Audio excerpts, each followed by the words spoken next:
December game of the month, the Fate Core system by Evil Hat Games. So today we're going to be going through the Fate system, kind of putting it through its paces like we usually do for our games of the month, kind of showing everything this system can be. And as always, we're going to be raffling off a free PDF copy of the core rulebook to one lucky viewer. So if you're in the chat already, throw Fate into the chat, and then our bot will collect that, and then at the end of the session we'll raffle that off to one lucky viewer. So make sure you get in for that. I think I mentioned this during our first impressions video. I'm not going to be the game master for this one. I'm joining up as a player. We're actually Spirit is going to be running this one. If you've watched our Pandemonium campaign, he's Agni Jeet. He's hyped up the system for a little bit. It's been one that I've been meaning to give a shot to. So we're letting him be in the game master's chair for this one. And with that, I'm going to turn it over to him. Thank you, Tegan. I may have hyped it up a little too much, but hey, now comes the time to see if it can deliver. So let's get into this. We are today using a online whiteboard to just coordinate what all the aspects are so people can see each other's aspects, which is going to be helpful when they need invocation. And we have created already the game world. We have some aspects for it, which I will list in a bit. And then what we haven't done yet is created the aspects for the superhero team or alliance. So that'll be something that we'll just do live so you all can see how that works. So just before we start, there's a small preamble I want to say about Fate, which is what sets it apart from my perspective from other games, which is this combination of aspects and fate points. It's almost like a layer that's on top of the normal like skill stuff, where you have a list of skills and you have modifiers and they define somewhat how your characters work, which is pretty common in other systems. But what sets Fate apart is the combination of aspects and fate points, which make it so that you can customize what in the narrative you want to emphasize. And so the way those two things work with each other is that aspects are the engine and fate points are the fuel. And you need both to make it work. So fate points are the meta currency, something like inspiration or hero points in other games. But you can't just use them to get the mechanical boost on its own. You need to invoke a particular aspect. And an aspect is a short phrase that describes either a character, the game world, a situation, could be anything. Quite commonly, like tropes from tvtropes.org are aspects that people have, characters have, and can be invoked. So when our characters are introduced, we will see their aspects that they have picked. And then, we'll pick some aspects for the team. And then as the game goes along, more and more aspects will come up. So for this game, we are playing a superhero game. And we have 3 game aspects in play. These are the ones that define the setting. So the first one is medieval geopolitics in super modern times, which means that the world has sort of degenerated into these little fiefdoms and territories that are led by the more powerful superheroes, and they're in tension with each other. The second aspect is powder keg rivalry between Vindicators and Flux League. So the world has had a couple of wars between supers before, and now it seems like it's on the verge of the next war, and that's due to this rivalry between these two super groups. And the last game aspect that we have is lights, camera, action figures, which talks about how commercialized and sort of social media influencey the superhero space has become. So if you want to succeed, you best get that follower count up. So from here, I would like to pass it to the players to introduce their characters and their aspects, specifically highlighting their high concept and the trouble. So Tegan, over to you. Definitely. So I am playing Requiem. He is his high concept is the unsettled solar powered scion. Used unsettled because I didn't want to use troubled because you got trouble below, so I had to find a different synonym for it. But basically, and his trouble is he's the son of the reviled Black Requiem. So he's a superhero that's able to utilize and kind of gather and manipulate solar energy, sending it off in blast as well.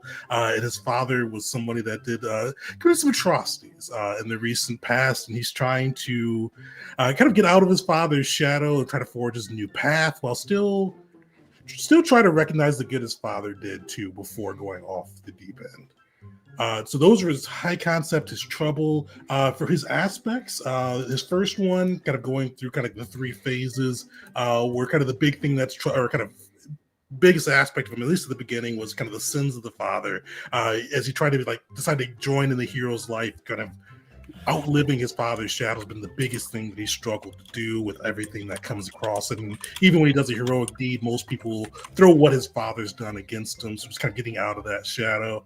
One of the things he can learn because he kind of got some more time adventuring, kind of more time getting superhero and kind of rescuing people and kind of doing heroic deeds within his territory.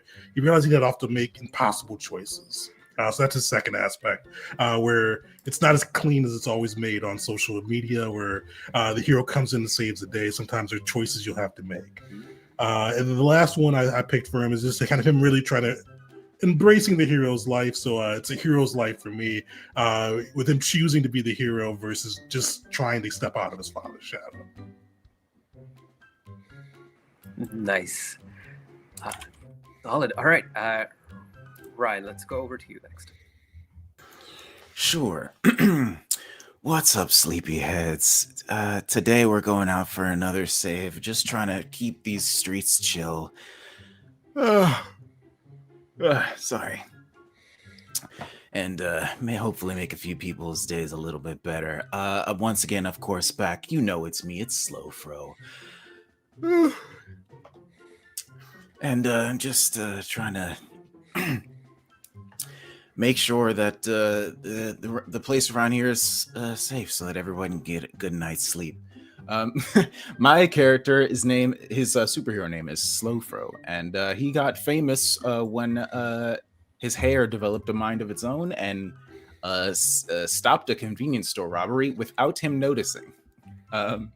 He sort of went viral because of security camera footage caught him stopping a robbery in progress while he was scrolling through Reddit. And people thought that was so impressive that he was barely even trying, but he, in fact, didn't even realize it was happening at the time.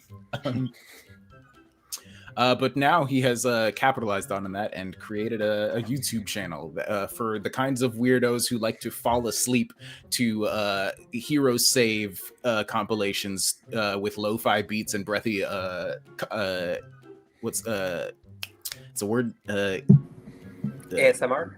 Yeah, ASMR, yes, but the commentary, that's the word I was looking for. Commentary on top of it. So it's kind of niche. It's a little bit weird. Not everyone thinks that some people think it's a little unethical. But he has a small dedicated following for that. But his whole vibe is about keeping things chill so you can get a good night's sleep. But let me see. His aspects that I chose are, can't we just chill?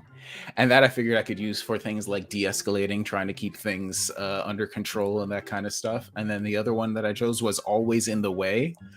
Because I figure he joined this team because he kept getting in the way accidentally. Like he would Requiem would be doing some big heroic thing, and then Raymond would just kind of wander onto the scene trying to get a good angle. And eventually they just pulled him onto the team so that they could make sure they knew where he was at all times.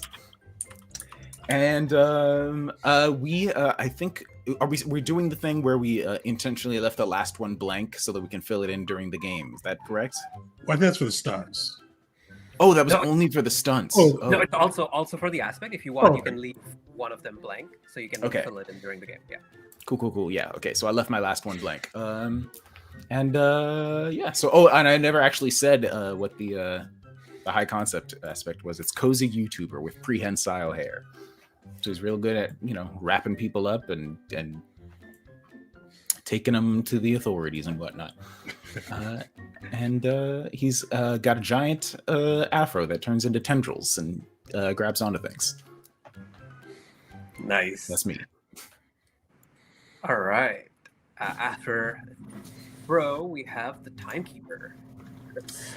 Yeah, so the Timekeeper they're originally from the far future, where their father would tell them stories about their family's great legacy and how they ruled a great fiefdom in the past. And times were better back then for us, if not maybe for the world. But when their father died and there was nothing left for them in the future, they decided, all right, this time to go back to a period where my family name was respected. And they stole some time manipulation technology and traveled to what is now present day, only to find out everything their father said was made up and that legacy was not real. And now I'm stuck in this time with not much more than my futuristic car that I brought back and the gadgets I stole, but I'm determined to create that legacy myself. So my high concept is an opportunistic time traveler, but these gadgets belong to some people who don't like them being used the way I'm using them. So I'm hunted by the Paradox Patrol is my trouble. And then I've kind of started working on some of the other aspects, but so I'm creating a legacy my family never had. And I have a car not built for these streets. It's self-driving, it's got hover capabilities, but it just is not used to having to deal with actual human drivers. And so that's might cause some problems, but it's definitely souped up and faster than a lot of the stuff around here. And I have a trunk full of gadgets of all sorts of interesting things. Some from the future, some things I've picked up in the present, but enough to get out of trouble when we need to. Yeah. All right. The trunk full of time adjusting gadgets. And from time adjustment, we go to luck adjustment as Caleb. Tell us about Fortune. All right, so I am playing as Fortune. She's in her 20s. I say 25. She's like 5'8" with black hair. She grew up in a very poor household. She didn't grow up with electronics, and her big thing is one of her aspects is making a name for herself. She once she found out she had her powers, she wanted to do great for this world and have everybody know her name and grow up and have everything that she didn't grow up with: fame, power, money. Her other aspect is being a hero and not an influencer. She wants to make a name for herself in the best way possible and she wants to help people, not sway, not have some big corporation use her to sway people's opinions on political matters. She wants to help people out genuinely.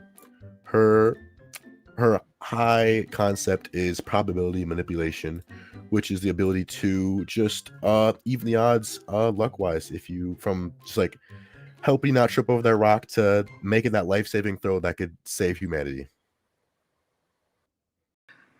Nice. Solid. All right. So we have a solar-powered superhero, hair-powered superhero plus the person that they're on top of. Then the time gadget user, superhero, super thief, don't know, and then Fortune with her luck manipulation abilities. Now the question is, what is this team that you are all part of? Let's try and build it out, and now let's come up with some aspects. We'll workshop them until we are satisfied with it, and then we'll jump into the adventure. So I have here some prompts. What could be your team name? What might be your general principle? What's the nature of the territory you command? And what kind of advantage, disadvantage you guys have. At this one, I'm just going to leave freeform, so whoever wants to jump in, let's fill this in, and then we'll turn them into aspects. You know, I like that last thing that you said about Fortune, where her goal is to be like a true hero and not isn't interested in all of the like the fame and the fortune and the what do you call it? The sort of commercial side of the superhero industry that's developed. And I think because my character is like super all in on the commercialized side of things, I think that he would kind of admire my character would kind of admire your character about that kind of thing. Yeah. Okay. Even though he's kind of also using it to to his advantage. Yeah. Like I feel like maybe that's like I like that as like a thing that we're trying to like do, like as like a thing that we try to like accomplish like as a group that we're all striving for. Yeah. Even though some of us like are dedicated to it perhaps in different amounts. Yeah. Because I think everybody did, like, depending on where you stood on fame, everybody did want to make a name for themselves. Because Timekeeper wants to make a legacy for his family that was supposed to be there but wasn't there. Slowthrow wants to be famous, and then Fortune wants to become like a true hero, and Requiem's trying to redeem his family's name. So that's kind of like because of that may have brought us all together, Right? Yeah, I can see that. Yeah, I'm trying to think of a name that's something like I don't know, like Rising Fame or something, where it's like emphasizing that like we're gonna be famous soon and we're gonna be big, or we're gonna like True Fame or something, to where it's like Sounds like the rising stars, especially with the solar powers as well. Mm-hmm. I do like Rising Stars. Yeah. All right, so sounds like we're the Rising Stars. How did we come together then? Slowthrower mentioned that Requiem and he may have kind of come not clashed, but Requiem may have bumped into Slowthrower a few times while trying to do some heroic endeavors. Well, is Slowthrower probably always filming? A lot of the time, yeah. Maybe not always, but like 70% of the time. Because Requiem isn't one that want to be on social media because people usually say terrible things about him. But terrible things get great engagement. That's true. That's true. So I mean, Requiem wants you out of the way. You're getting good views for getting extra views when he pops up. Oh, you know what? There's definitely like a Slowthrow video from like 6 months ago that got super popular. It was like the facts and fiction about the hero Requiem. It's just like a way too long video essay. The full iceberg on Requiem. It was positive in the end, mostly. And maybe Requiem that's still has to watch it. He's like he just looks at every now and then, sees the views go up, and just shakes his head. And that's why I was getting wrapped up in your stuff all the time, because I was intentionally following you around to do research for that video.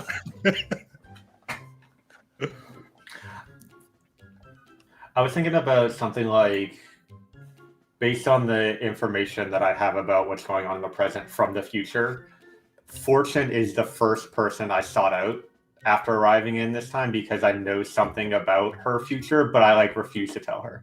And I don't even know what it would be yet. But like either something, you kind of get the sense that either something very bad or very good is going to happen related to you. But I'm like, I've messed with the timeline a lot, and I don't want to tell you because I'm afraid of the ramifications for the future or something like that with the way you manipulate Fortune and stuff. So, but I knew about you from the future, and I sought you out, found you, and hey, I need your help with the stuff I'm trying to do. Yeah, I like that. It could be with that one too. With Requiem and Slowthrow kind of teaming up, and then Timekeeper and Fortune, something happens, and we both wind up at the same spot trying to deal with some issue. Would that be a good place to pull in one of the villains, maybe? Yeah. Oh, okay. This was the first time that Nyx came onto the scene, and you all you saw from a distance the powers, the shadowy powers of and actually like a hero that some of you knew. His name was Umbra, and he was helping each of you from time to time. So then when you got the call that there was some disturbance happening, all of you converged here, and you see the same kind of shadows that are Umbra shadows. But then emerging from the shadows is not Umbra, but this woman who wears like all black and is using clearly Umbra's powers. And she was at that point just like trying to infiltrate another superhero HQ. This is like for some lower tier superheroes. And then whatever, like, you guys tell me how that scene went, but you later on found out that she had taken out Umbra, taken all his powers, and was here to take away the powers of these other heroes as well. Timekeeper, this has been something you may have heard, like at least a disturbance occurred in the future, and decided to come check it out.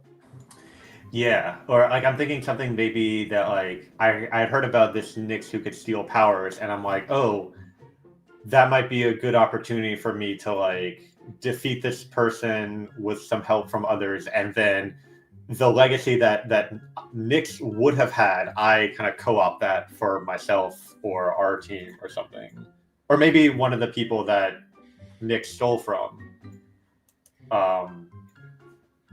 Something like I'm trying to like lean into like the opportunistic, like, oh, I can take advantage of this situation somehow. Because Timekeeper's probably like slow for a little bit, kind of wants that fame, right? Oh yeah. Taking down Nyx in a public way. Maybe like Timekeeper like alerted the presses, like that he and Fortune were gonna be taking down Nyx at such and such time. Yeah, and then maybe Requiem and Slowthrow had a similar idea. And then we both tried to do it at the same time accidentally, and then like, oh, I guess we're both trying to take him down. We can all do it together, and that's kind of our origin story. And we all fail.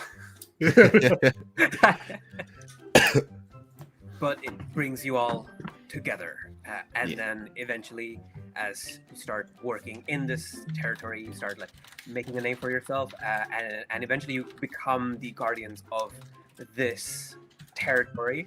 We don't have to give the territory a name, but I do want you guys to come up with like something that defines it or is unique about it. Maybe it's a city, maybe it's a suburb, maybe it's a rural location, maybe it has like weird magics or a particular landscape or something about the kind of people that live there, but just any one unique thing about I have an idea for that. I'm thinking, what if it's like a city district, like, I don't know, like the Bronx, but I don't want to actually make it the Bronx, like actual real life New York City, but like a region of a really big city. So maybe like call it Highland Park or whatever. And I think what could be unique about it is that it is right in between the regions run by the two opposing factions, the Vindicators and the Flux League. Sounds good. Yes. Perfect. I'll add to that a little bit too. That they kind of a little small like city state or kind of a little piece of the city, and the only reason like we were able to take control of it is that it was pretty much a no man's zone between the Vindicators and the Flux that nobody really could control beforehand, and we just kind of like slid in.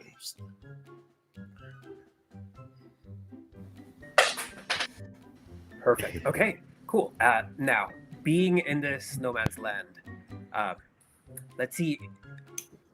Come up with something that gives you like an advantage for being here, and something that's a disadvantage. And it doesn't necessarily have to relate to it being a no man's land. It could be something out of left field. And especially, I want you to think about the media perspective. You know, the narrative that you build around the Rising Stars team. Like, what helps and what hinders it being in this no man's land.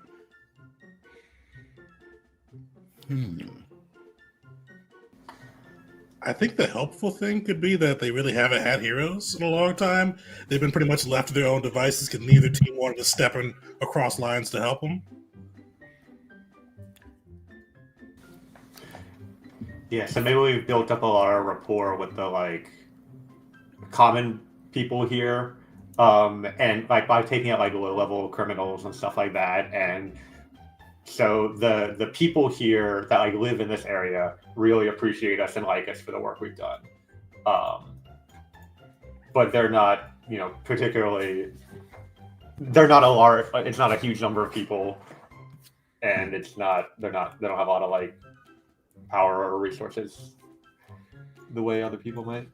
Yeah, I was gonna say, like the downside is they don't have enough resources to really like capture us saving crimes and giving us that PR boost that we need to build up our fame.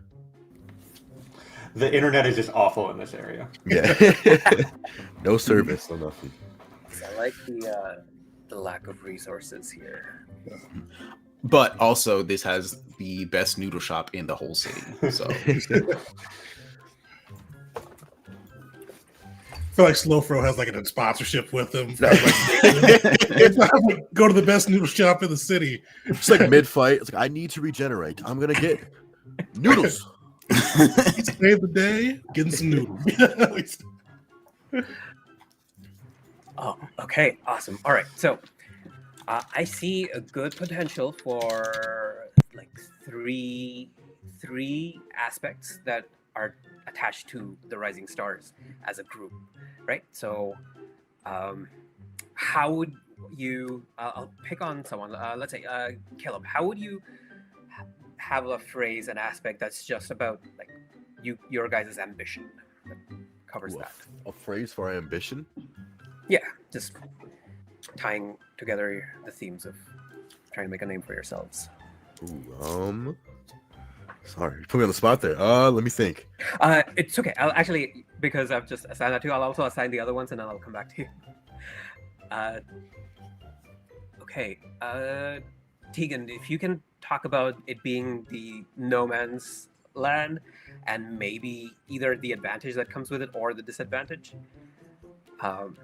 And Chris, sorry, Ryan. Chris, if you can come up with the whatever it is that's not covered, just like cover that. If Tegan covers the advantage, then cover the disadvantage. Otherwise, the other way around.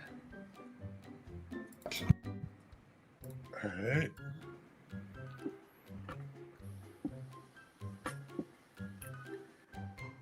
Okay. Kind of put like a city without heroes, maybe. Nice. City not used to heroes? Yeah, no, yeah. A city new to heroes. Yeah. Oh, yeah. City. So is that an advantage or a disadvantage? It's an Can be asset. used in both, I guess. That's true. The double edge. The double-edged.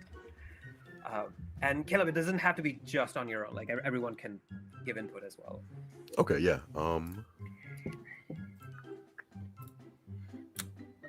Honestly, I think the make a name for ourselves kind of hits it. Yeah, honestly, I kind of like that too.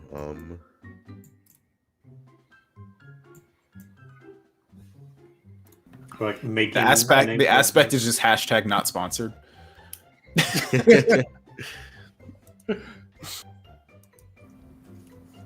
Oh, that is a good one. It covers so much. It's like the fact that there are no sponsors around. Just have to buy it, and that you guys are sort of independent. I'll toss that in as well. Like aside from the ambition one, I'll just toss in hashtag not sponsored. Which, are you sure about though, Ryan? No, I'm not. But I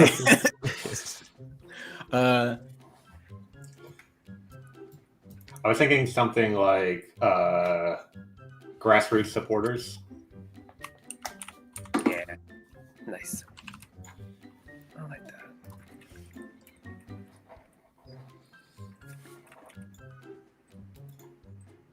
All right, and then for fame, we're going with like making a name. I think so. Yeah.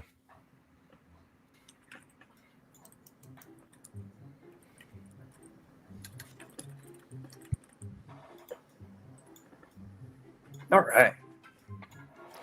Okay. Is that good? People generally understand like what aspects are in play. You will have the opportunity not just to invoke your aspects, but any aspects. That you can even spend fate points to help someone else, like invoking either their aspect that you're tied to or your own aspect.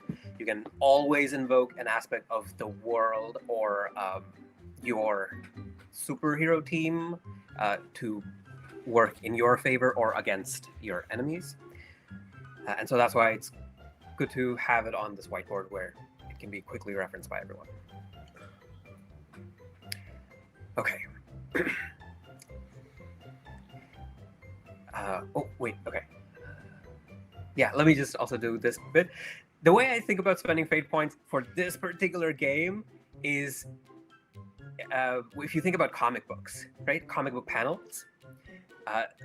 You have like the 3 panels or 4 panels or however many, and then you flip the page, and then suddenly it's like a panel that takes up the whole page.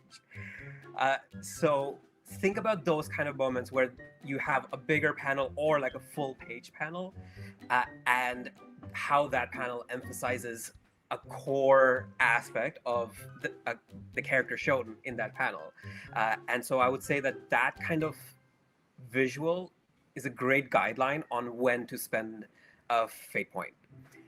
Don't let it be like the only thing, but it's just another way to think about aspects and fate points, is the narrative of it and the visual that it creates. Because the mechanics are so generic, like the visuals and the cinema of it is what's going to carry us through. All right, so you guys are in your futuristic mobile, just going down the highway crazy, as before you and around you are all of these minions on motorbikes that are keeping you from getting to Nyx, who is just 2 zones away, separated from you by these minions on the motorbikes, as she's escaping with some stolen technology from a lab somewhere. You don't know what exactly she stole, but you are on the chase. You have a history with her, you want to catch her, but these minions right now are keeping you from getting to her. So, a couple of things. We will do, unlike Fate Core, we'll do Fate Condense Balsera Initiative, which is the popcorn initiative that is just one person starts, they pick the next person, and so on. Person at the end picks like who goes right after. And then within the game itself, there are 4 possible actions. One is overcome, which is just like a skill check in other games. You just want to overcome a passive opposition. There's attack. There's defend, which you only do when you are being attacked. And then there's create an advantage, which is the general tactical way of creating new aspects or discovering new aspects. Like if you want to be like, oh, I shoot a glue gun on her tires, then you can create the aspect of like slowed by glue gun on Nyx by creating an advantage. And combining all of these things is how Fate plays out. So I will pick, you know what? I'm going to say that the minions are going to go twice every round, but they're going to be represented by just one group here. I'll have the minions go first. So where are each of you in or on top of this vehicle? I would say Requiem's like kind of on top of the vehicle, kind of like crouched low. Like, I don't know if Timekeeper has the window down, but like they've got headsets, but still somehow in contact with the group. I would say Can Requiem fly? He can. Sorry, he can or can't? Oh, he can, yeah. Okay, cool. I would say Fortune is probably like in the back seat, kind of tucked away. She's more waiting to use her powers to help one of you guys out to get better luck on one of your guys' attacks. So there is no driver's seat to the vehicle. It's completely autonomous. But Timekeeper will be in one of the front seats, probably like fiddling with some electronics on the inside from a shot from some of the minions that had just happened. Trying to like fix it up before things go haywire. Nice, nice. And I guess And- that leaves just the other front seat for me. Just I imagine I'm sort of like hanging with my head outside the window. Okay, and this is an important question because it will play into what comes after. Are you live streaming? For something this exciting, yes, I would be streaming. Okay, cool. I am going to, or actually, can you just put the like hashtag live streaming aspect, temporary aspect on your character right now, Sure. which you can bet that I will be trying to invoke against you. All right.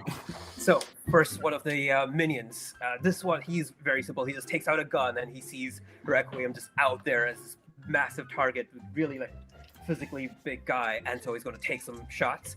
So Requiem, roll me defend with your athletics as you try and dodge these bullets. I'm going to roll attack with the shoot.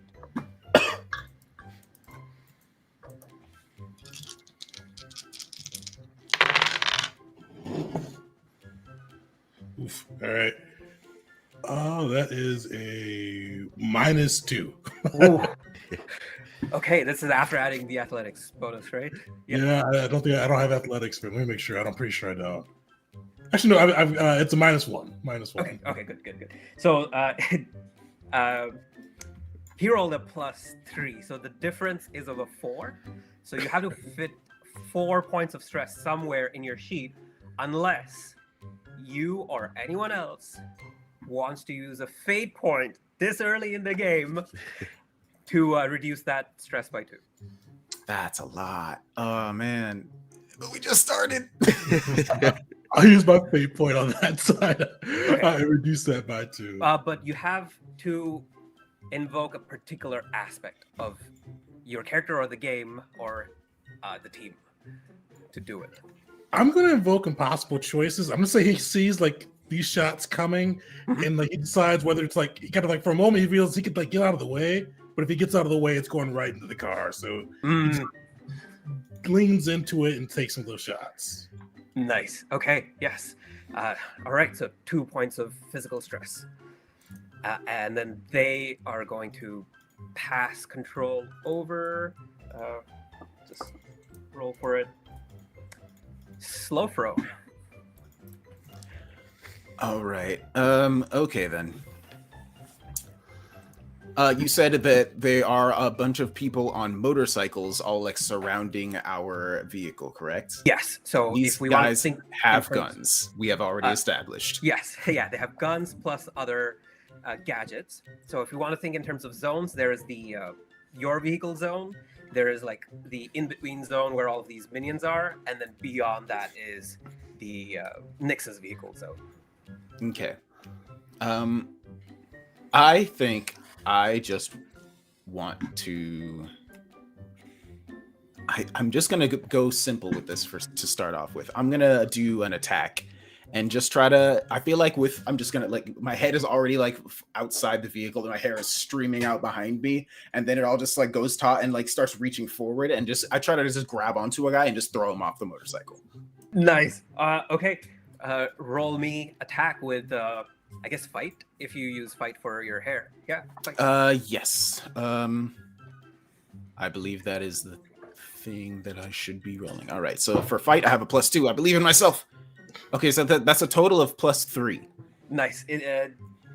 He got a total of +1. So it's 2 stress points on the minions as because they're taking this all as a group. You just grab that minion and then yoink him down, and you see him roll, and then like you look back and he's still somehow just barely able to stand up, but now completely off the fight. Their 2-point stress box has now been used. Who do you pass? Oh man, this is very much not a chill time. I'm gonna pass over to Timekeeper. All right. So I'm like up to my shoulders in the like engine compartment with like you just see like my legs and my waist in the seat as I'm like digging through stuff. And as I'm like kind of patching stuff together, I notice a spot where some of the wires inside the belly of the car are, and I'm like, wait, I can insert one of my time gadgets in here to make the car accelerate and make the wheels move like more than 1 second per second in a way that makes the car accelerate. And I want to try to do so that the car at least starts to catch up with Nyx and gets closer to where she is using some time magic to make it go faster. Nice. Okay, yeah. So this will be like a create an advantage to overcharge the car, overclock the car. Yep. So roll me craft, and you have sufficient future knowledge, so this will just be an easy 2. Target number 2. Overclocking it is a very good double entendre for this. Because you're literally speeding up the time on it. I love that. Okay. So I rolled a +1, and then my crash is +4. So that's +5. Oh, dang. All right, we have our first success with style. So on a create an advantage, that lets you create the advantage and puts 2 free invokes on it. All right, so what's a free invoke? Let's get to that. Let's see. Nyx is over here. And then let me call this the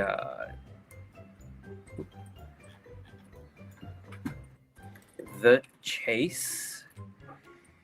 And then inside of the chase, we have a situation aspect called overclocked vehicle. I'm going to put the +2, which indicates 2 free invokes. So now, at any point in time, like no matter what kind of action is happening, if the overclocked vehicle can help, you can spend 1 or both of the free invokes to get like either the +2 or a +4. They can stack. And you can even add a fate point to that if you want to make it like a +6 if the need arises. So now that aspect exists. The car is overclocked, and anyone can spend fate points to invoke it. Cool. So who do you pass it to? On the bad guy side, the minions and Nyx have yet to go. So I'll tell the good guy side. Let's see how Nyx responds to this. Okay.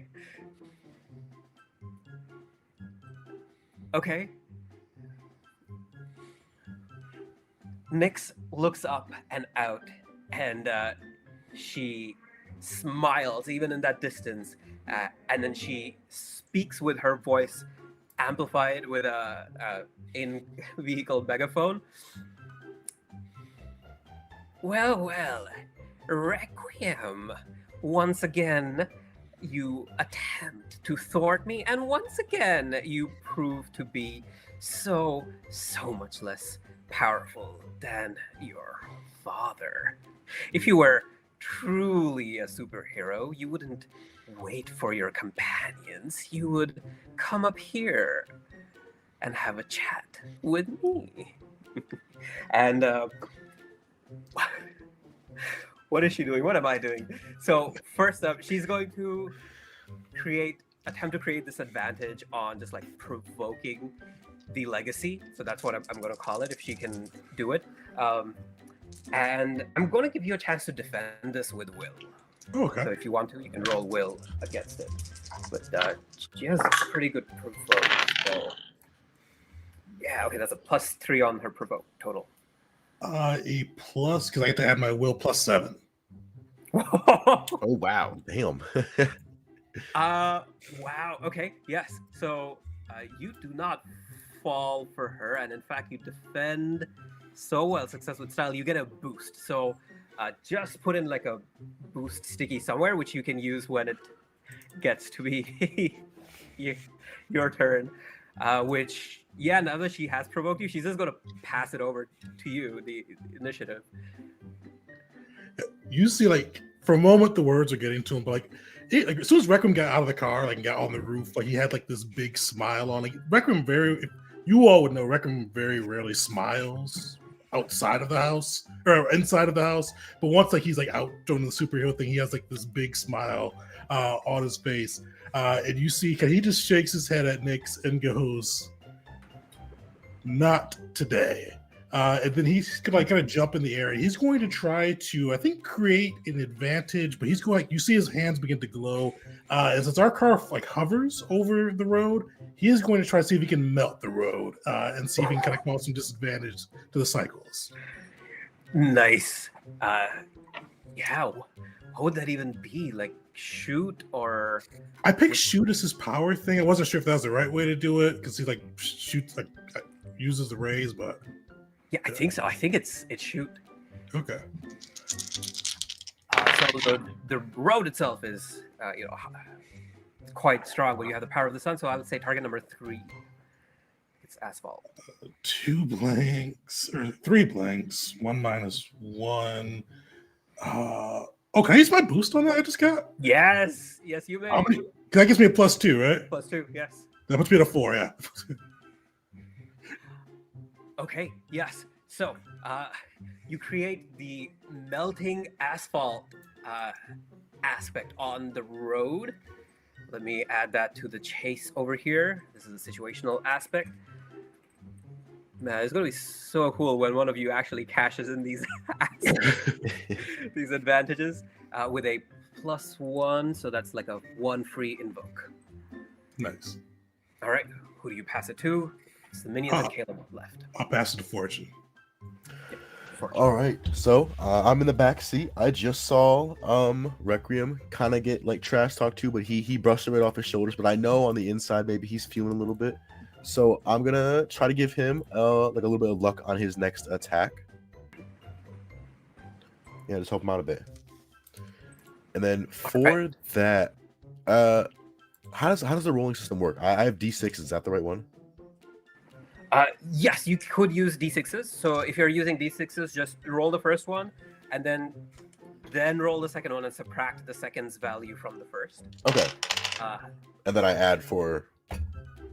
In this case, I'll give you an option of either rapport or provoke, either one. What was the first one? Rapport, if you have that skill. Okay. Yep. There we go. All right. Ooh. Okay. I got a -1. Oof. Happens. What's your rapport bonus, if any? I don't think I have one. Okay. So we melting asphalt doesn't help here, but if you want to somehow use the overclocked vehicle to get yourselves to a +1, you could just trade up the boost. So take it away from the overclocked vehicle and translate it to like a boost for Requiem, or you can just like pass it for now. Either way. I think I'm just gonna pass it for now. Okay. And it's the minion's turn, right? Just Yeah. Okay. The next set of minions they get to go, and this one. All right, she will take out this bomb and or this grenade, take the clip out, and immediately like foam starts to come out of it, and she tosses it towards the sensors and the cameras of this car that are being used for self-driving. As she's going to roll crafts to. This is just a +2. I think this is a tie. So on a tie to create an advantage, the minions don't create the advantage, but they get a boost for whatever they pick next. Okay, so we are at the end of initiative, and the problem with the bad guys getting the last point in initiative is now they get to pass it to themselves at the start of the next round. So it's going to go back to the minions, and another one just takes out a gun and shoots at Requiem. Pop, pop, pop, pop, pop, pop. Oh, yeah, that's a good hit. That's a +3. Oh, do I roll athletics to get this one as well? Athletics, yeah, to defend. Okay. But this time you have a bunch of advantages working in your favor if you want to get them in. Oof. All right. -2. And degree of success matters with this too, right? If it's a Degree difference of of three, failure. Yeah. well, actually, in this case, I think for attack, it does not, because it just increases the stress that you get. It just increases it. Oh, Yeah. I'll invoke my road piece too. So I kind of like he's not doing a good job of being mobile right now, but the road does make it as it's kind of melting out of their tires, does give them a little bit of leeway, having some of those shots go wild. That bumps it up to a 0. All right. Yes. I rolled Okay. 3 2s and a blank. Wow. Okay. Well, yes. He shoots, but his motorbike starts like swaying because of the asphalt, and you manage to dodge it. They're still up. He's going to pass it over to Slowfro again. I think I take some stretch from that though, don't I? Oh, was there a difference? Oh yeah, I'm sorry. still down When you by said 0. yeah. I thought when you said 0. Okay, it's 3 points of stress then. I thought you negated all of the stress, but yeah, okay, you brought it up to a 0 roll. So the what do way you do that when the we get stress... to pass for physical stress? Because I'm there now. Okay, so It becomes consequences, I believe. Yes, yeah. Then you start taking consequences. But right now, you still have your 4 stress box, right? Because it gets filled up right now. Oh, I took 2 from the first one and 3 from this one. Cool. And you started off with 2 boxes, right? Yeah. Oh, right. It's the 1 and the 2 because the 1 filled up. Right. Okay. So now we are getting into consequences. So this is a moderate consequence. Yeah. Help me out here. Like, what happens? Is it a physical thing? Is it more of like a mental thing that happens to him, or just what kind of consequence? Yeah, I'll say like it's a bit like it's mental on this side. Like he's able to kind of like incinerate a lot of those bullets, but he's like off his game, and like he like even though he was able to hold it off with kind of what Nick said earlier, kind of that thought replays in his head that he's not his father. His father could have easily done this. All right, then for consequence, for moderate consequence, I want you to put in an inferior model. This is just his ego. By the way, I right. don't know how to create one of these little sticky notes on Miro.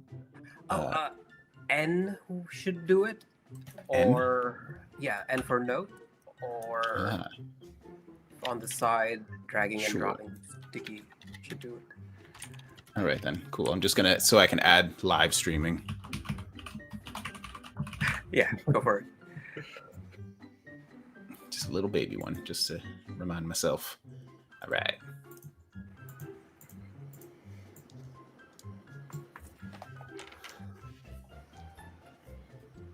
Okay, yes, the minions pass initiative to Slowfro. Right. I forgot, my bad. All right. I can see that our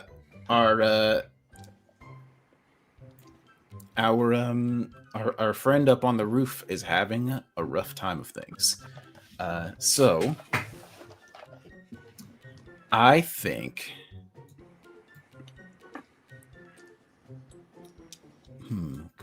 melting asphalt, overclocked vehicle. I'm trying to like look at what we've got available to us. Can I want to like I'm like with my head hanging out of the car. I want to like just create a shield of hair all around us to prevent us from being shot. It all just like grows out and starts like getting like forming a large bubble around on both sides of the car. Not like all the way around, but just like 2 walls of hair on either side of the car. Yeah. Oh, this is very like Venom style.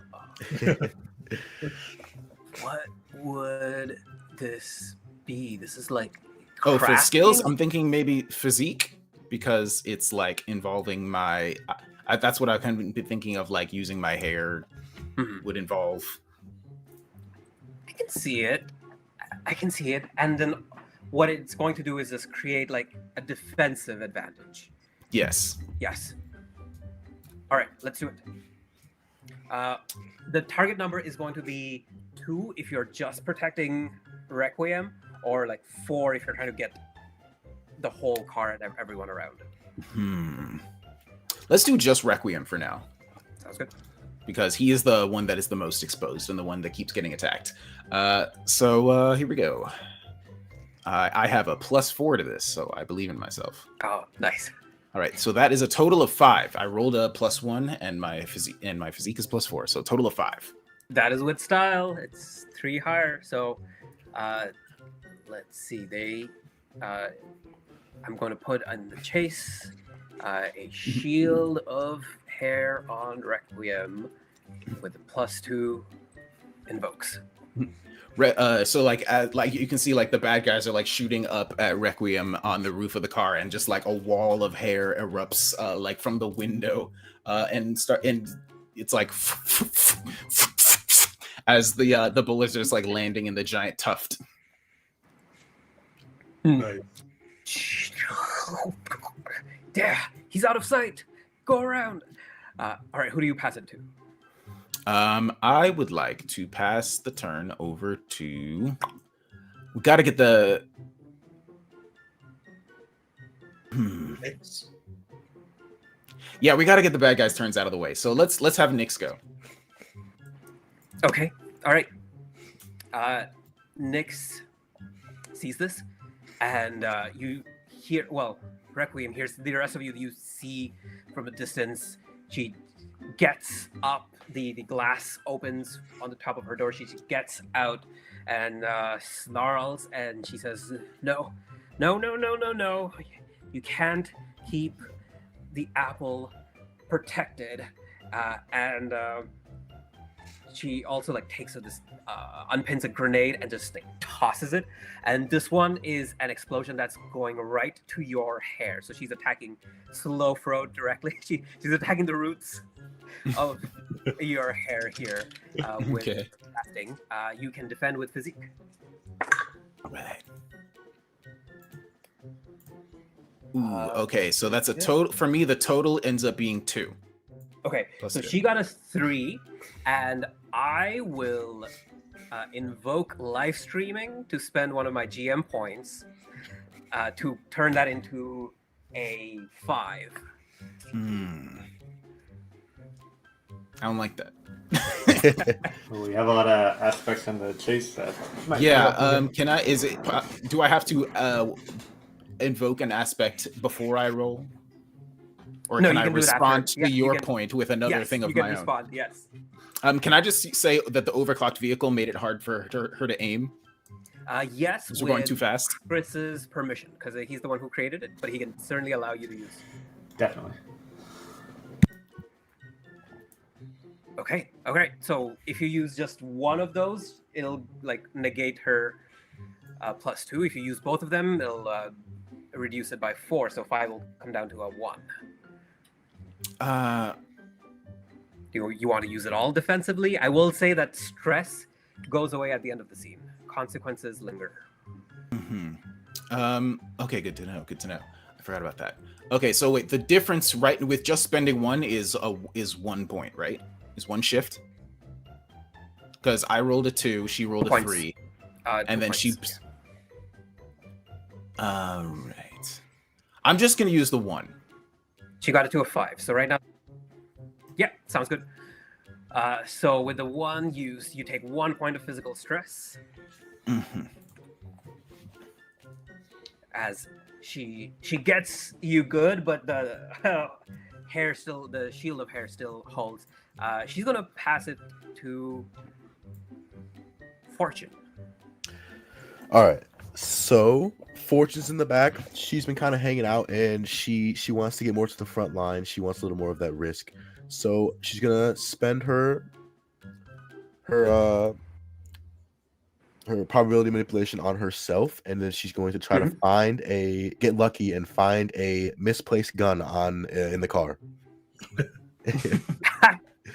Nice. And you know what? For this one, you don't even have to roll.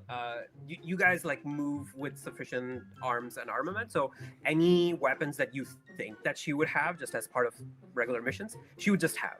So if you want her to like have just a backup Uzi or something, Yeah, I'll give Uh, her like she has dual that. wielding pistols. I'll give her a little. Yeah, nice. Yeah. Okay, so she has those with her, and now I guess she like decides it's the time to just take them out. All right, so yeah, I take those out. I point out the window, and then there's still minions around, right? Yes, Yeah. there So are. I see them on the mini bikes, and then I just start spraying and praying. Nice. Okay, roll for it. They're going to roll to defend, but you also have a bunch of things you can invoke to increase your stuff. Oh, that's actually pretty good. I rolled a 3. And then what should I roll for that? Shoot, if you have shoot, Shoot. or wherever there is shoot. All right, I do not have shoot on mine. What do I do for that? So then just do the roll. Do the and regular roll? Yeah. Okay. Whatever you roll. Yeah. So I got 2 5s, so it evens out to 0.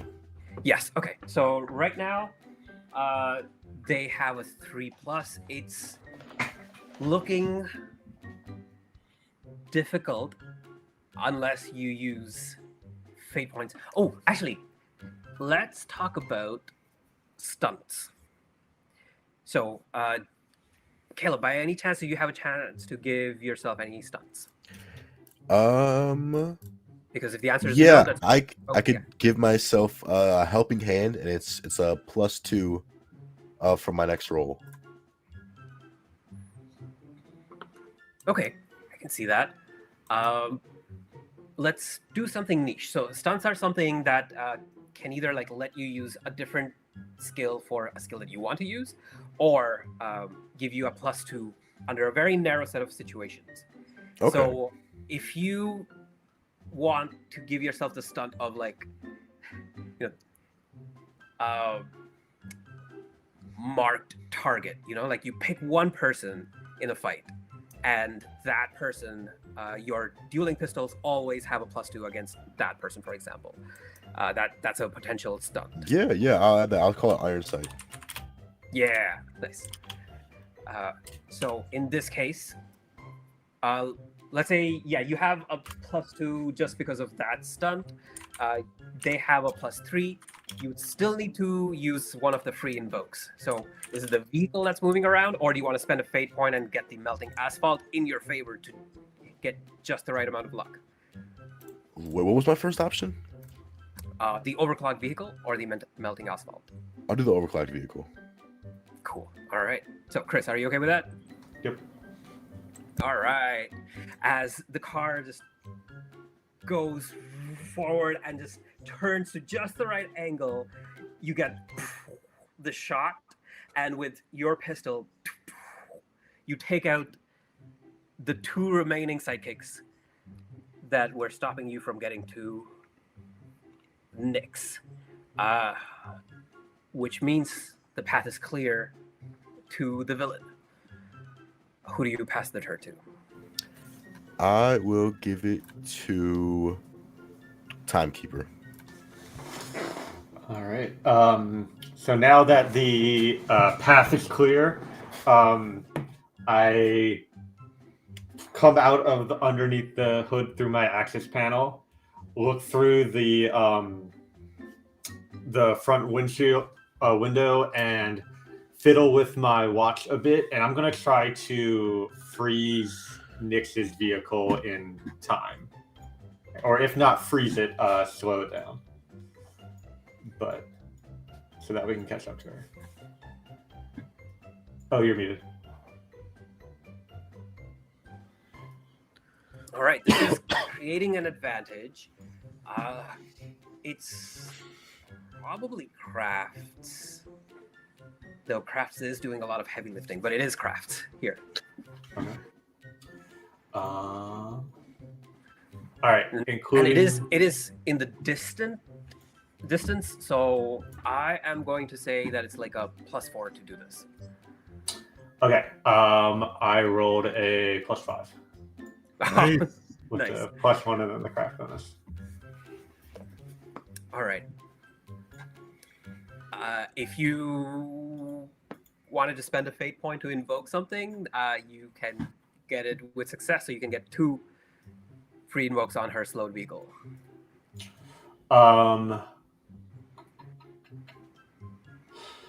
Let's see. Yeah, maybe the some of the melting asphalt got her vehicle as well. Yeah, for sure.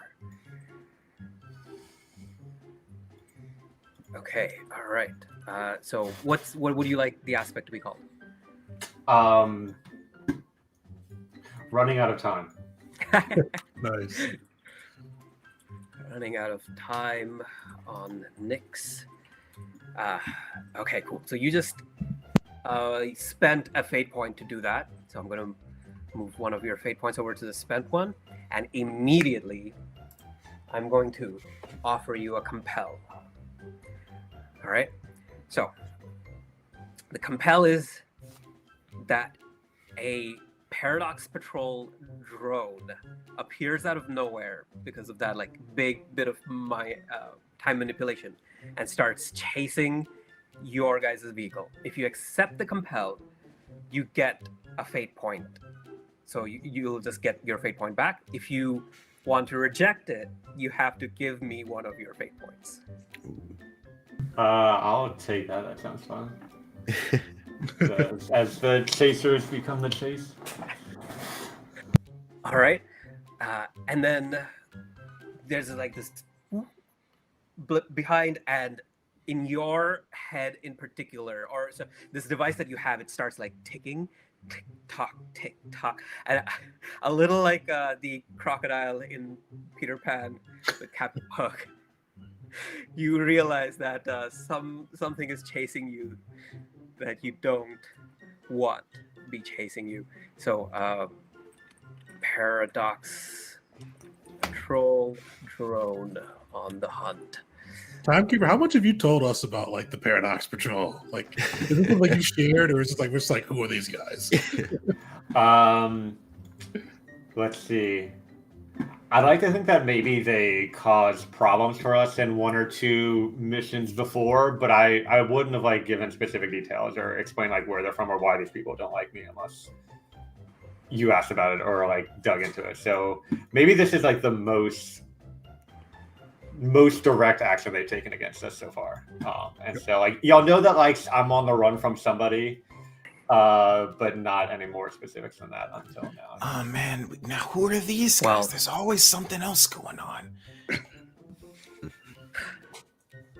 Yeah, now the purple and white colors of the Paradox Patrol are clearly visible, even if your companions don't know what that means.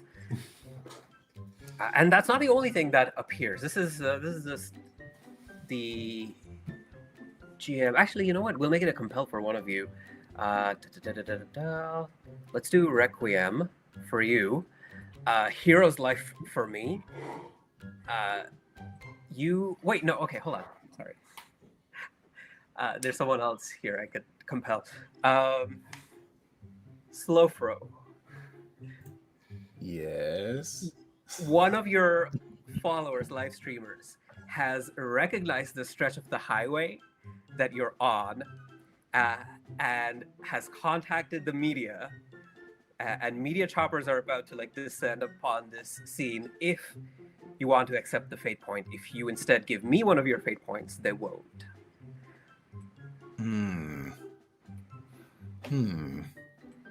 Would that be a bad thing? I guess probably. Otherwise, it wouldn't be a compel. I mean, publicity, but they could get in the way. But all that publicity, though.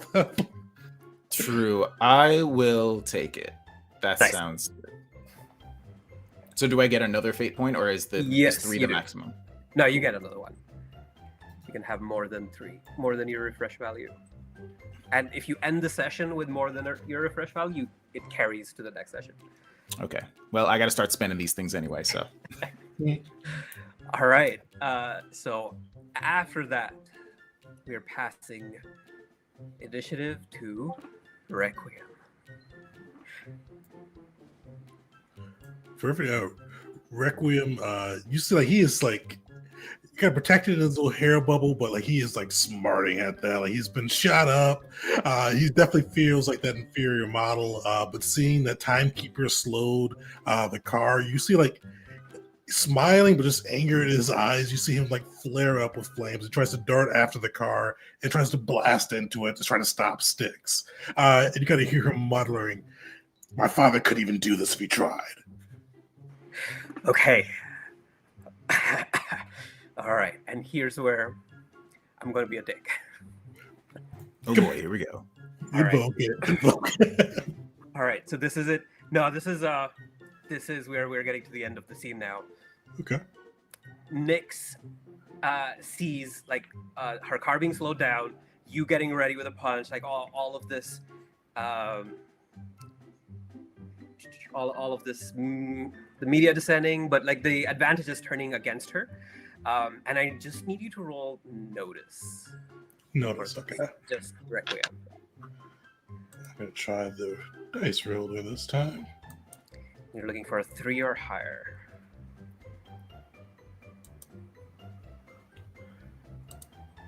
Three.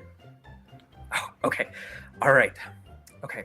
So as you get ready to hit, with the megaphone that she has, Nyx's voice just shouts, "No! No! Requiem, don't! This car is volatile!" And then as your blast goes towards the vehicle, you look at her, and there's a grin on her face. And just as it hits, you catch a slight blink as she disappears, and then poof, the whole thing explodes in a fireball. Oh. And it like twists and turns and comes to a stop as these media choppers start descending with reporters start coming out, as you guys have to decide now whether you like stop the car and wait to see what's happening, maybe investigate, but you'll have to deal with the media, or just continue going, but there's nothing to chase anymore. Requiem like looks devastated, even though he saw her dip out and saw that she tricked him. Like, he looks devastated. You see him looking up at the media copter, knowing this is going to be like shared everywhere. And he's like, he floats back down to the car, but he kind of like, you hear him like mutter like very quietly to the group, "We should stop." Did he get her? She got away. She set us up to make it look like I blew up the car with volatile substances, but she teleported out at the last instant. Oh man, that's annoying. I guess. Well, the vehicle's already stopped, right? We also still have that drone chasing us, possibly. Oh yeah. I'll say no. We can't stop now. We have to keep going. we can't flee the scene after we just. I know she escaped, but they're not going to believe that. It's already going to be front page news. We can't run. Who's chasing us? It's the Paradox Patrol. They found me. So, I'm gonna say Requiem never asked you any questions about this. He's just gonna like, somebody's after you, and he's just gonna be like, "The who?" I point at the drone and say, either destroy that with your energy, or we're not stopping. We need to get away before they catch me. Requiem's gonna give us a sad shake of his head with that. I'm not sure if we're still in initiative, but he will pop it off to Slowfro and let Slowfro make that decision. Yeah, I'd say we're out of initiative, so you guys can decide this organically. All right. Does this thing look like it has weapons on it? No, it's a small quadcopter style, with a camera, other sensor, maybe time sensor. Okay, then. Can I just reach out and grab It's called it? a watch. I didn't say time meter. Yes, you can just like grab onto it full on, for sure. Sure. I would like to just grab it and see what it's doing and what it is, and stop it from. It's clearly making time our friend over here upset. So I'm just gonna like reach out, like one of my tendrils of hair, just like just like wraps around it and pulls it towards me. Pull it closer. All right, roll me crafts. Crafts. Crafts. Okay, I don't have that one. So it's just a gonna... notice. Actually, notice will work here as well. I don't have that one either. So I will just Plus roll 0. then. Here we go. So you pull it closer, and you can see that it has like a few different meters and beeping on it. All right, no I weapon. just got a +1. +1. All right.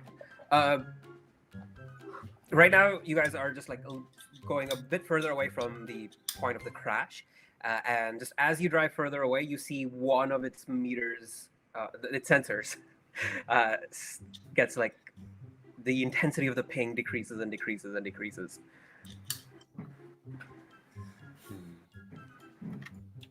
So like it's as we get further away, the signal that it's connected to is getting weaker.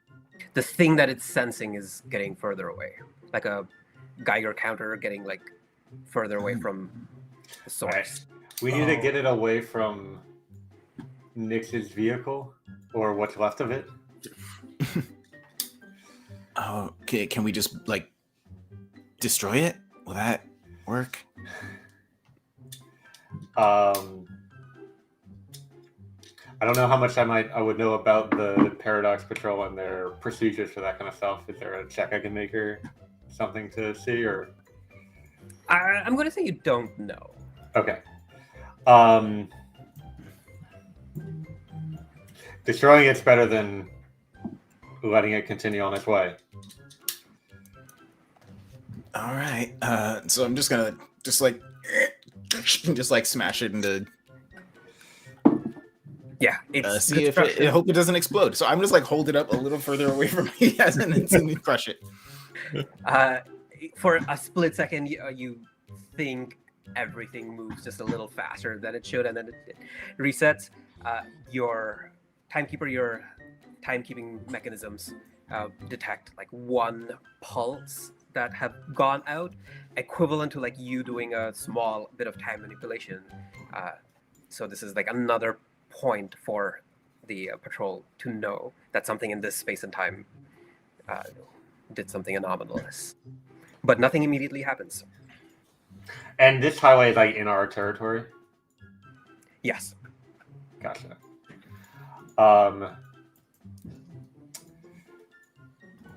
Should we go talk to those people that were following us? Yeah, we have to explain that Nyx has gotten away. She's not dead. We didn't kill her. Or I didn't kill her. Sure, yeah. All right, y'all. I'm gonna actually end my live stream. Just sign off with my like signature like end of video like speech that I give every time. Like, comment, subscribe, and I'll see you next time. And help you get to sleep whenever you are. And then yeah, I'm gonna sign off, and I'm gonna go try to talk to the media people. And I have an aspect, if it becomes necessary, I have can't we just chill?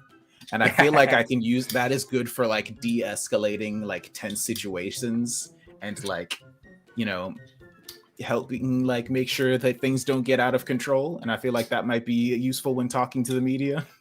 Yeah. Requiem looks both like exasperated and relieved that you're going to talk to the press. Exasperated, he thought you were done streaming. He didn't realize that was still like going on throughout this chase and the conversation about the time patrol and then Nyx potentially being dead. But Slowthrow probably does a way better job at talking to the press than anybody else. Okay.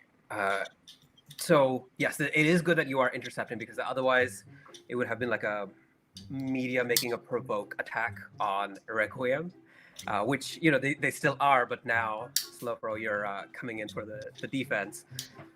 So they try to rush past you with their microphones being like, Requiem, why did you destroy Nyx? Have you given up the pacifist approach? Have you given up trying to take villains in peacefully? Are you following your father's footsteps now? And you,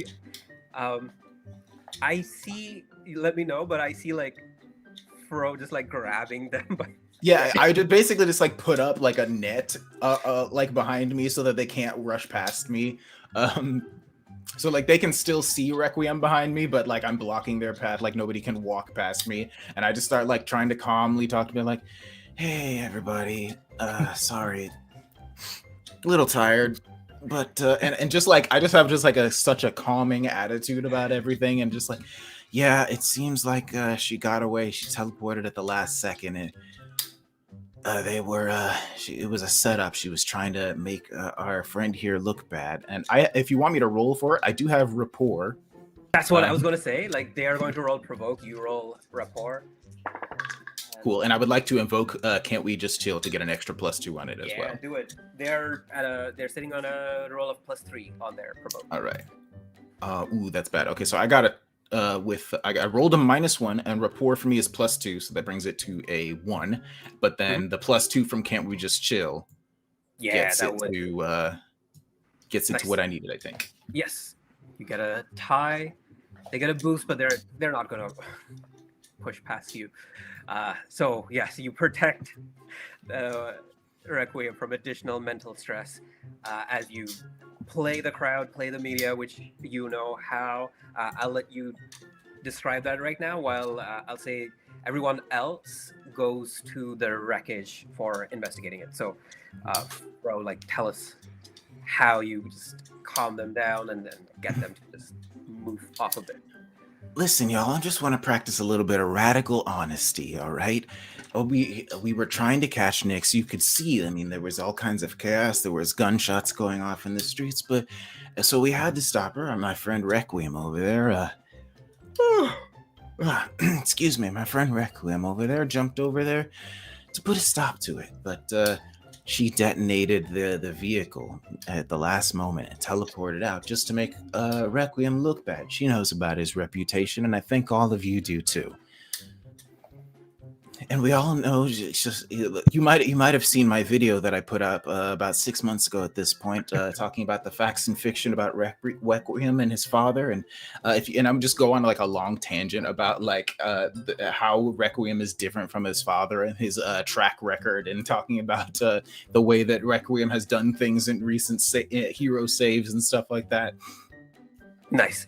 It gets to the point where, because you were able to just match the score, that there's now doubt on what happened. The media doesn't immediately start spreading the story that Requiem killed Nix, but they don't also just accept that Nix teleported, since no one saw it.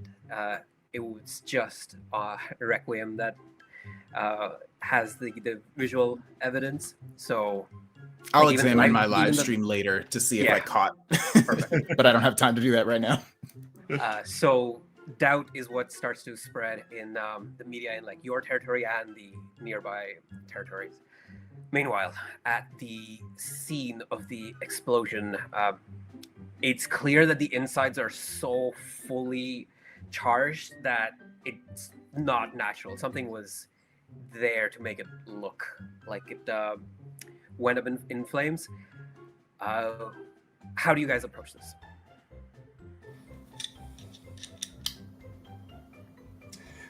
Do we have any information about the technology that was stolen, or where it came from, or anything like that? Or is it just we got a tip from somebody that Jesus got something potent? You don't yet know, but this is something that you can trace down. Like, what was the point of origin that Nix was leaving from? Because by the time you guys got the call, she was already on the run, and you just sent her coordinates.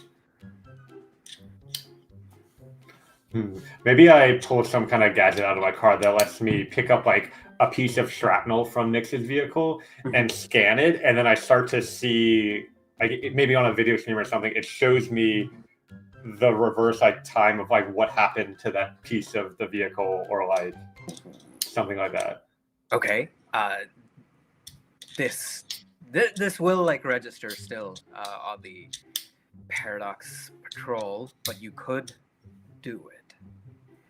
And I think it's time for me to make a stress meter for the Paradox Patrol. So let me put that near your character. in some kind of a dangerous-looking color. Right there. Paradox. Patrol sensor. So we'll do like a 3 out of 8 right now. All right, yeah. So I'll go ahead and do that and see if I can trace the history of this piece of shrapnel back to where the vehicle came from. Okay, all right.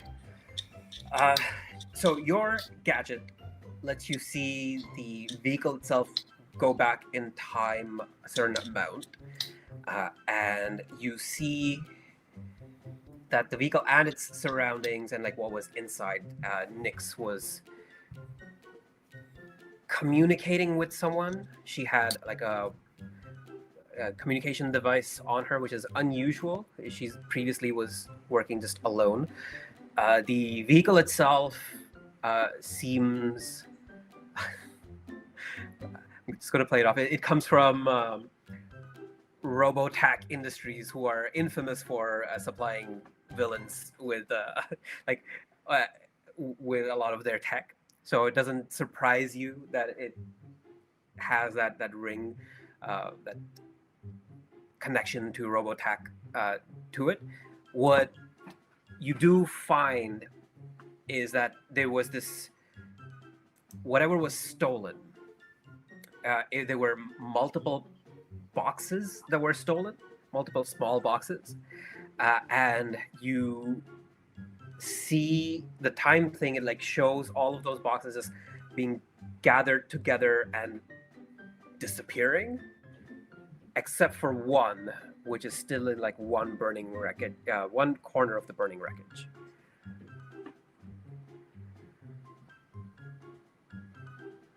Yeah, I'll go over to that box and check it out. It's too hot for you.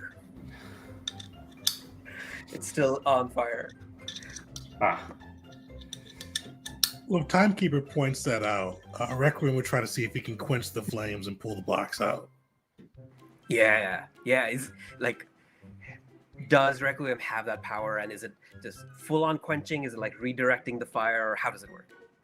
Because he's like more like solar energy, kind of some fire from that side too. So I'm not sure if he could like turn off the fire, but at least his hand should be able to like touch it without getting burned. Yeah. Okay. Yeah. So Pull it out of like the burning parts, trying to pat out the flames. got it. Yes. Yeah. So your hand gets covered in fire. You reach in, ignoring the other heat, grab it, and then pull it out, pat it off. And yes, these cases seem to be like, quite heat-proof, shock-proof. A lot of those things.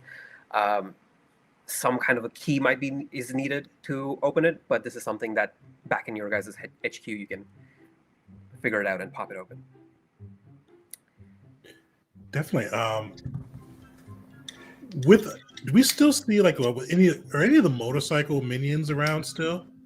I was wondering if you would ask. They are quite far behind now, but like this stretch, all around, it's farms and land where it's not easy to hide. So if you could go back and search, I'll just need maybe like one high enough drive roll to catch up with one of them in time to capture them. Okay. Or if you can fly, right? You could get like a vantage point. So that would be either a notice roll from Requiem or like a drive roll from Timekeeper. so Requiem, do you want to? We can maybe show this box to the media and gain some cred to show that, hey, we didn't stop her yet, but we're on the case, or keep it to ourselves until we really know what it's all about. I think transparency is the best way to go right now. I mean, the more you hide from them, the more that some snoopy reporter will have like to spin a story out of, and now we're keeping secret military weapons from them. But if you can show the press, I'm gonna go grab one of those minions and see what they know, and then bring them in front of the press too, just so they can kind of admit that Nyx set herself up. Sounds like a plan. And I'll bring the box over to Slowthrow. All right, give me a notice roll, Requiem. Perfect. Nice. 5. Oh wow. Okay, I'm going to give you the talkative one. Yeah, you find him. He's the one who first took shots at you, so he's especially afraid. And then as you fly down to him, it looks to him like the fury of the sun is about to crash on him. And he's like, "Stop! Stop! Stop! I'll tell everything. Stop! Don't kill me, please." What did Nyx come here to get, and why did she run? Where did she run? Okay. Look, I can't tell you. They don't tell us everything, because sometimes we get caught, and this kind of situation happens. But I'll tell you everything we do know. There's a warehouse 468. It's right between Main Street and Dock Street. There's the southwest corner. That's where we were all told that if we split up, if we had any of the boxes on us, to go meet right there. That's pretty much it. I know she was in touch with someone else, like. We were, the rest of us hench people, like, we talk, we're not like stupid, but that's what we think. Oh, yeah. I think she was talking to the flux leak, but I also heard that she might be using them. I don't know, man. I don't know much. But whatever I know, I just told you. Cassie, he nods, goes, the last question I have. Did you know that she set her car to explode? What? Her car exploded? Is she... Well, okay. She said that if something unexpected happened, we were all to meet in the warehouse. And she did insist on that if something unexpected happened, we still had to go meet in the warehouse if we wanted to get paid. But I guess that's what happened. That would be unexpected. Her car exploded? Did she live? Is she dead? Oh, Requiem's like, he's a tough spot. Because he kind of looks at the guy because like he's somewhat confirmation, but not as much confirmation as he wants. But he kind of looks at the guy and goes, it sounds like she always had the plan to escape. I'm going to bring you back to the press. Tell her that something was unexpected was supposed to happen, as you told me. No, I gotta talk to the press. My mom watches the news. You see, like, he kind of rubs his eyes and he goes, you heard what she said about me, right? You heard who my father is. Oh. Would you like to talk to me further? Or would you like to talk to the press and tell the truth? Okay. I'll talk to the press. If you can vouch in front of like the press that I'm helping you guys, that'll really make it so my mom doesn't kick me out of the basement. Come on, just do me a solid. Tell them that I'm helping you guys out, and we'll call it even. No harm, no foul. You didn't take any like real damage. And he pats at your suit where he shot at you. You're fine, right? You see, like, Requiem, he's still smiling, but like that inferiority complex, like he had to invoke his dad's name to get this through, is really bugging at him. And he goes, fine, I will say that you're being compliant and helping in the investigation. And he kind of lifts him up and flies back towards the reporters. All right, so we'll wrap the scene up over here where I'll say that the combination of the evidence of the stuff that was stolen plus his testimony does tip the story over to what is Nyx up to, where did Nyx go, and less so the doubt on whether Nyx is alive or not. We'll take a quick break for right now, and then when we come back, we'll do like a small bit of investigation and then the final run. Sounds good. Yeah, so everybody, 5 minutes good for everybody? Sweet. Somebody come back at 8:50. If you haven't yet, throw Fate into the chat to get a free PDF copy of the system. So far, we've got 6 people in. So make sure to throw your name in, and we'll be rolling the raffle at the end of the session. But we'll see you all in a few minutes.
Game of the month, the Fate Core system.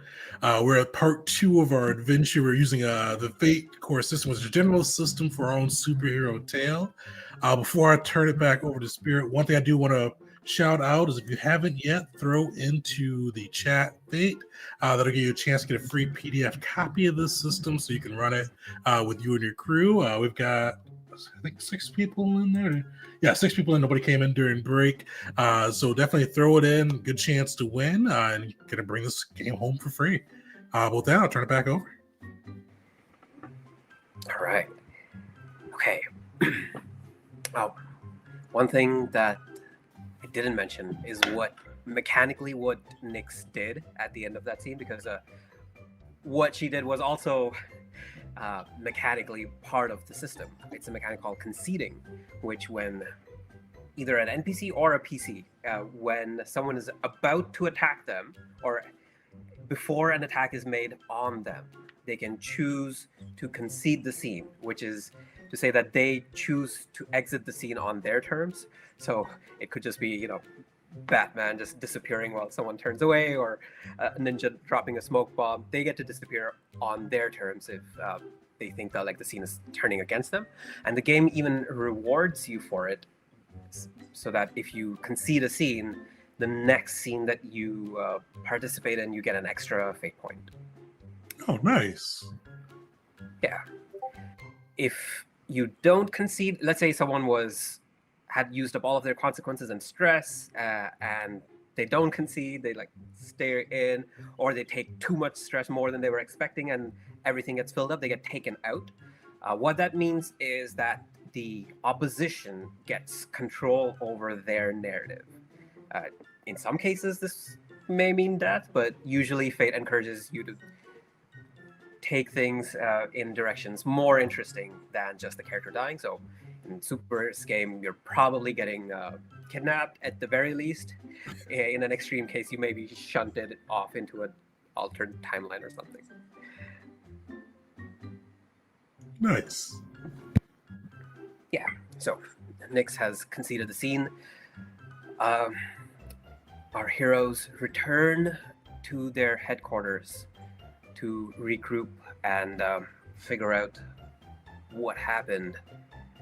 And let's try and keep the investigation to at most 25 minutes. That's for me to actually just keep an eye out. So by 9:20, we'll start getting to the end of the investigation and whatever happens afterwards. So you guys have a few different leads, I think. How would you like to approach it? First things first, I think we need to open this box. I think Slowthrow would would already be on his computer, editing together a video from today's events. But in the process of that, would be looking very closely at the footage to see if we can catch exactly what happens, either just to gather evidence against exactly what Nyx did, or maybe even get to see something that we didn't catch in the moment. Okay. I don't even know. Yeah, I'll go to that one. That's, I think, what he would be doing. Yeah, for sure. I mean, it's hot right now, right? You gotta put the content out when the topic's hot. So I'll address that one first, but I also do want to hear from the others. What do you guys do before I get to Ryan? So if Timekeeper is working on the box, Requiem will start looking up information on that warehouse that the thug describes, trying to see if he can figure out who owns it, kind of what's around it, kind of any additional information he can find, kind of while they're doing those other things. All right. So for Slowthrow, that'll be no roll needed. For Timekeeper, it's going to be a lore check is coming up, just giving you a heads up. And then for Requiem, however you get this information, Investigate seems like the most appropriate, but if you're using contacts, you can also just, use contacts. I'll say he'll investigate it. You kind of see him just kind of using kind of computers and connections he's got to local law enforcement through like their online resources just to figure out what he can find. All right, sounds good. So the two of you get your rolls ready. I'll address Slowthrow first. So you don't catch like the moment of Nyx disappearing, like that. The frame that you're looking for, the angle just wasn't right, unfortunately. The Nyx's vehicle explodes, right? And that's a money shot. Like you gotta zoom in on that, slow that down, make music videos of it, whatever you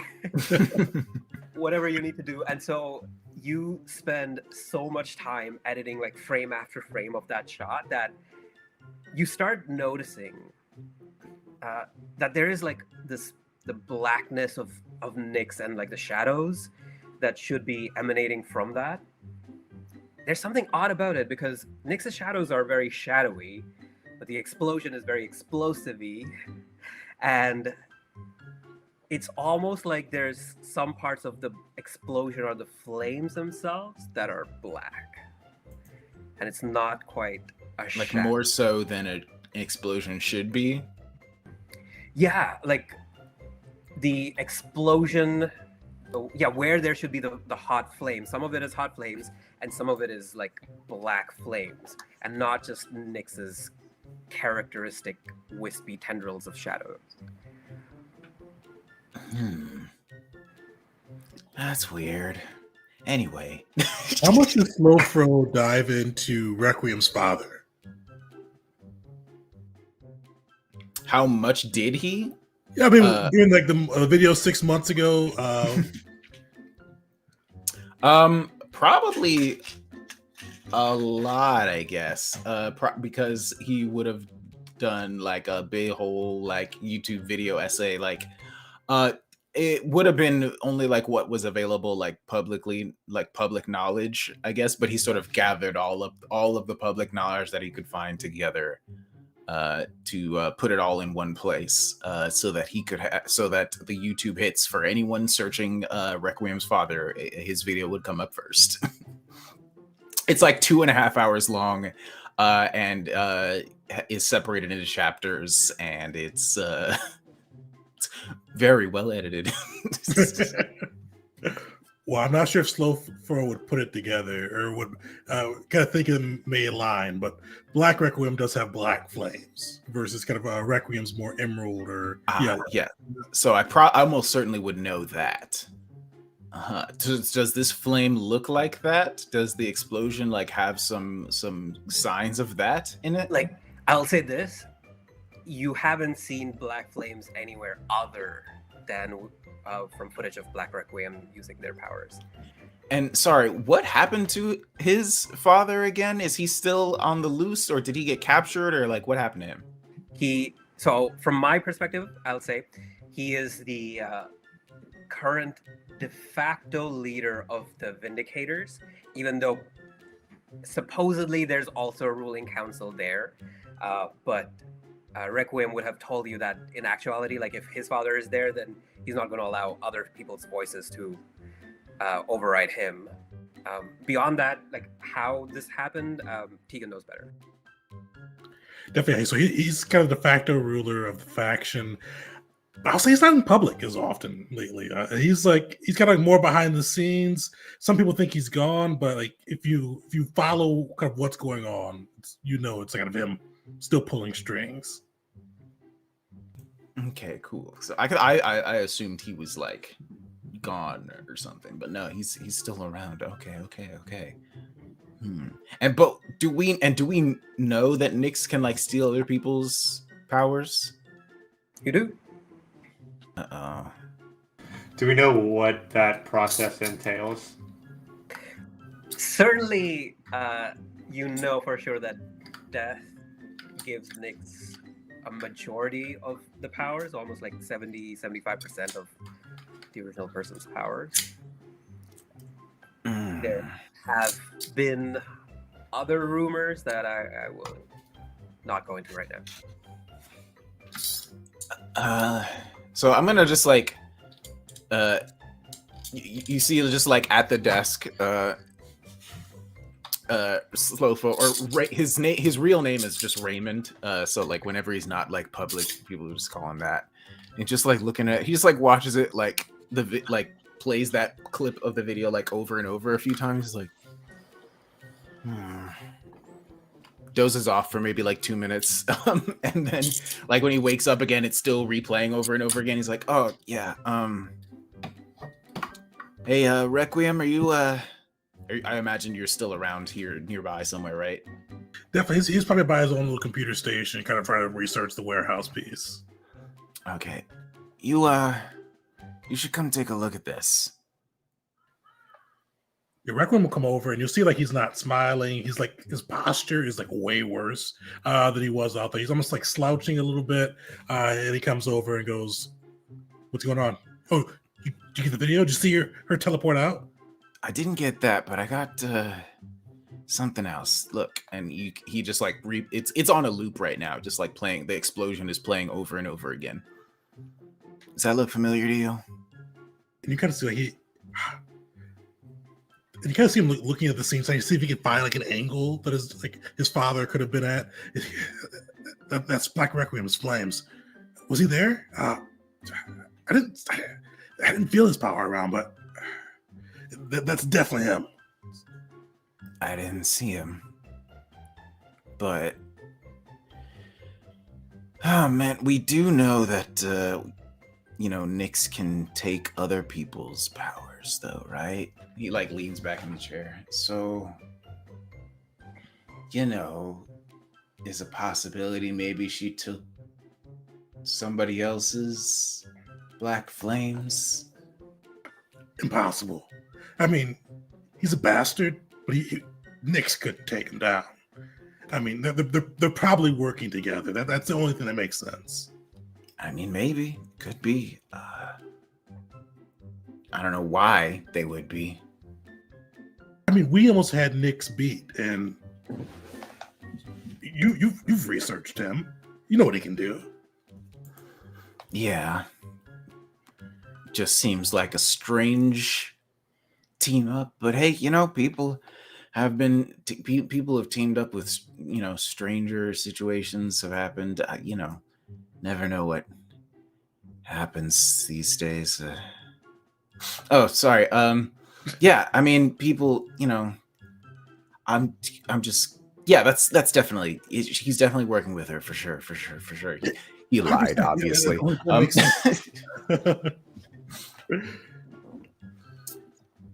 I mean, she has to be his new pawn. I don't know what he's planning with the Vindicators, but I mean, she's just a cog in his wheel. I mean, do we know like what Nyx has been doing recently? Like, is there like, do we know what Nyx's goal is these days? No, you don't. The only hint you have is from the minion who said that maybe she was trying to get in with the Flux League, but maybe she was going to betray them. Wasn't sure. Man, I don't understand any of this stuff most of the time. I just put the clips together. Any luck with that box over there? All right, let's get that lore roll as you do manage to open the box and find crystals, little crystals that you then use your futuristic tricorders to analyze. Yeah, so I rolled with my bonus. That's going to be a +4. nice. Okay. Yes, that is enough. Okay. This is a synthetic crystal called a triquartz. And in your time, it had already been cataloged as not having any special time-related properties. But your gadget from your time period is telling you that there has been some potential detected for spatial anomalies and potentially teleportation capabilities. Yeah, I'll tell the others. Not sure how, but she used this to get away. These crystals can cause teleportation. Whoa. Do you know how? Because that could be really useful. I'll see what I can figure out. You look through your, like, again, the future encyclopedia, and only like the potential of it has so far been hypothesized. It's not been proven yet. Yeah, even in my time, this hasn't been figured out. So it's shocking that she was able to figure out how to use it. Or at least someone she's working with. Wait, so hold on.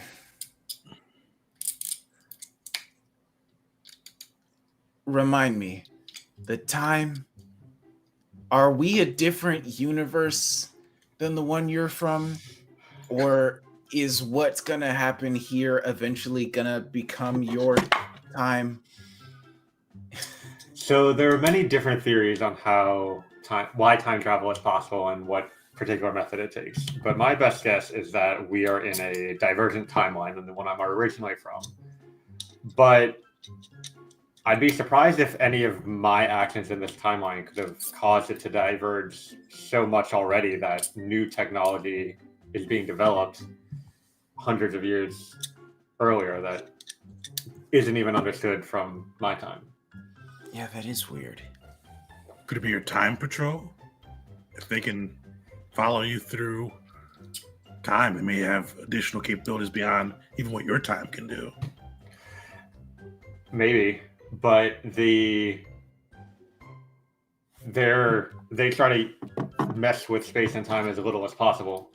So I'd imagine that there must be truly something dramatic going on here if they're giving teleportation crystals to Nyx. And they just sent a drone after me, so probably more than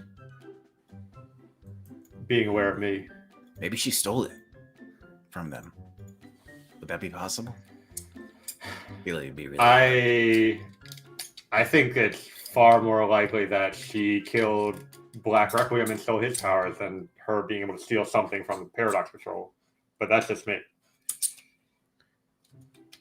Requiem's inferiority complex is really like, guys, we almost beat Nyx. We're nowhere near Requiem.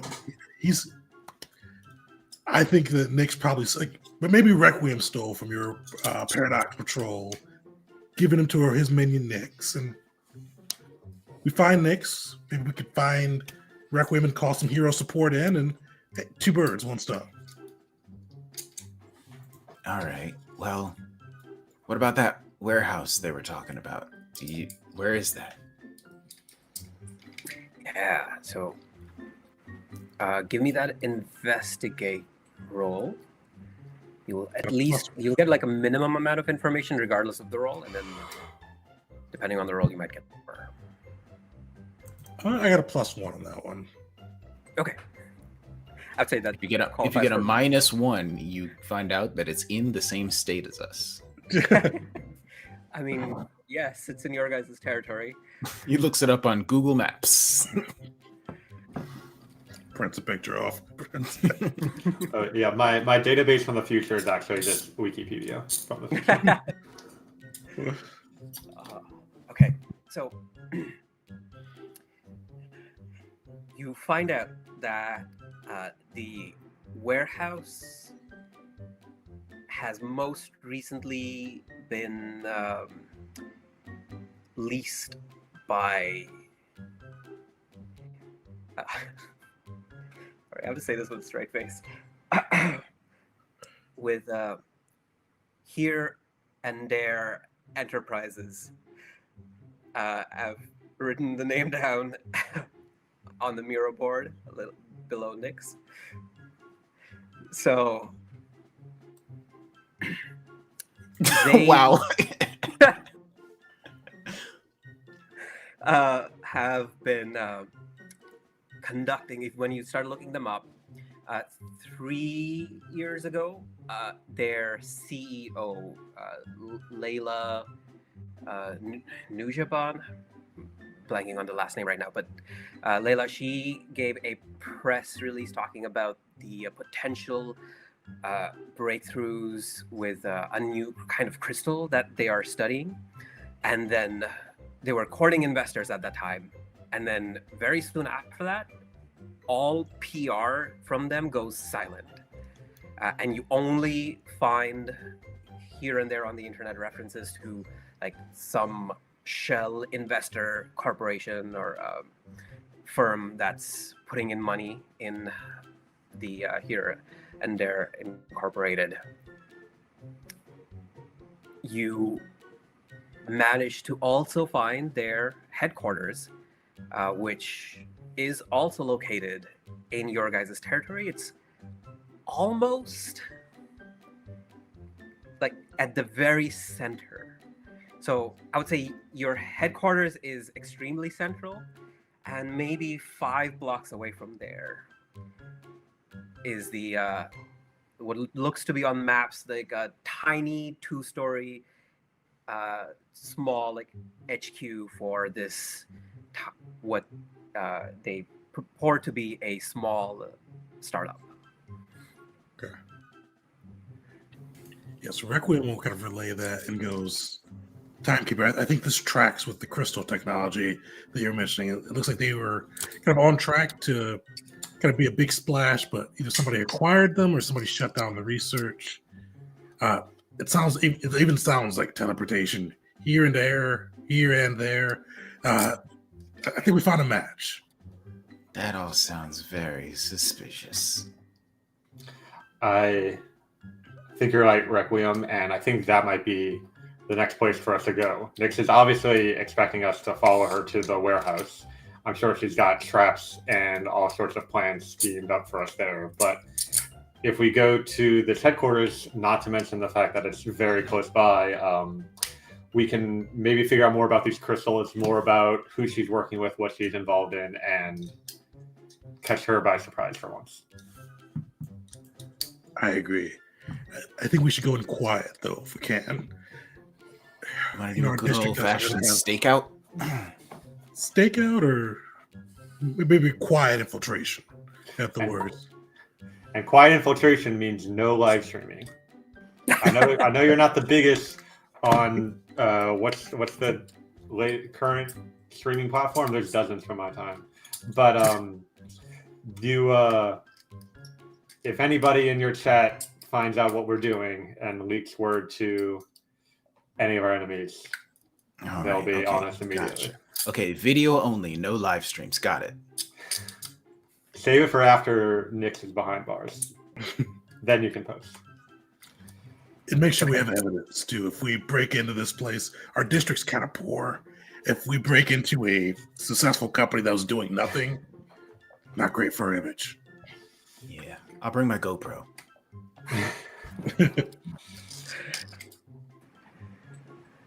Cool. Okay. So, because the previous scene has ended, everyone can clear any stress that they had.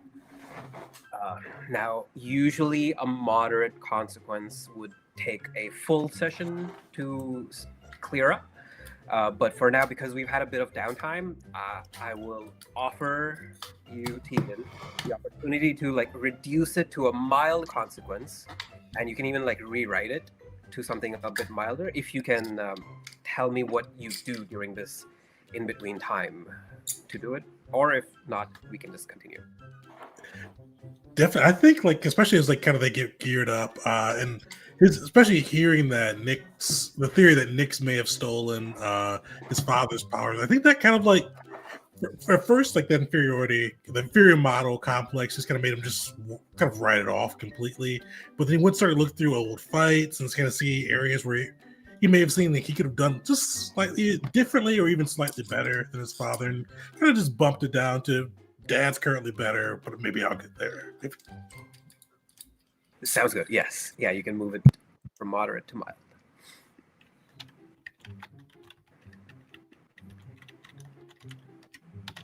All right. Right on time too. Okay, so you guys head over to this small HQ, and let's see. Yeah, if any of you wants to spend a fate point, fully optional, but if you want to spend a fate point on like grassroots supporters, you could very quickly like canvas as you go to sort of tell what might be going on here. I'm also trying to think how much information there is to even give out. It's not a lot, so if you want to do it, otherwise continue. Or if you wanted to like create an advantage going in, just from knowledge. I feel like we don't want anyone to know what we're doing right now. So it'd probably be best to not bring anybody else, get anybody else involved at all. Sounds good. Maybe when it's time to go loud somewhere else. All right. I am... Okay.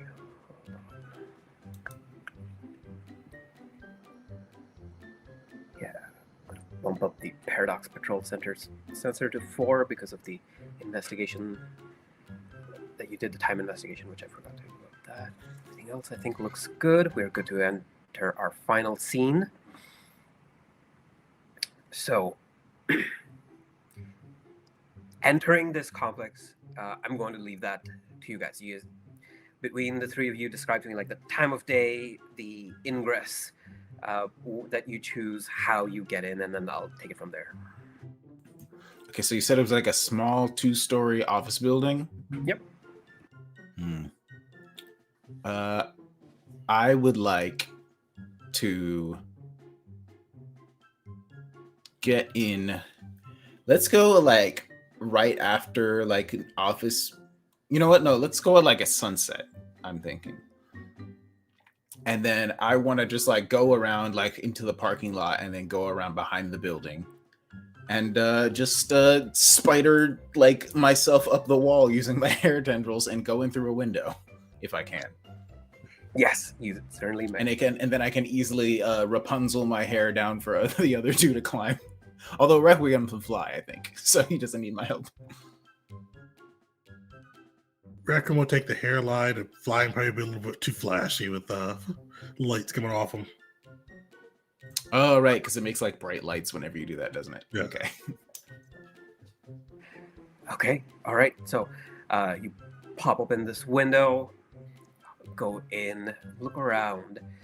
This particular room, it at some point was an actual like office that someone worked in, but there's a thick layer of dust all around it. The lights are off. As you all approach the door of this office, you open and you look on either side. All the lights seem to be off except for one. This one corner office, the door a little bit cracked open from it, light spilling through. Can we just stop and listen to see if we hear anything first?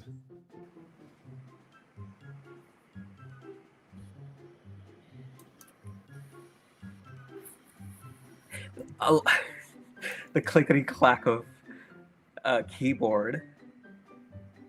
But if one of you spends a fate point, you might arrive at like just the opportune moment when a phone rings.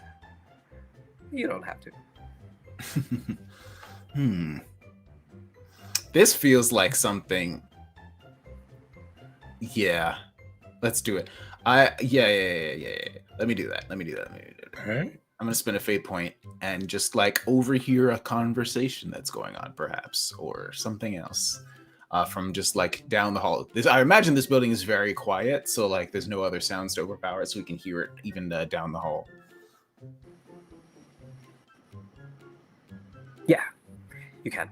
So yeah, with that fate point spent, the phone rings, and a woman, lively, like upbeat voice picks up. She says, "Yes, hello. Yes, they are. They are. No, they are. Stop for a second. Listen to me. Everything's moving exactly as planned. Yes, I know you've put in a lot of money. Yes, I know. Yes, it has to be a surprise. No, there are no moles. Half the staff has been fired already. Anyone who's still here, they're under strict NDA. There've been all sorts of fancy corporate coercion. No, listen to me. No, and then now you start hearing the voice get louder as it's getting like closer to the door, and then the door swings open, a whole bunch of light spilling through. You guys hide, wait. Yeah, absolutely. Just gonna like throw myself back and just like hide in the room that where we were, and try to like pull away from view from whoever's walking down the hallway. Just do the up against the wall. Try to duck around at a site where hopefully they won't be able to notice me, but I can at least see kind of who it is walking out too. Okay. Yes. I'll do this. Yeah. Click, clack, click, click, clack of stilettos on the floor as this lithe, lean woman walks by with a phone, saying, "You know what?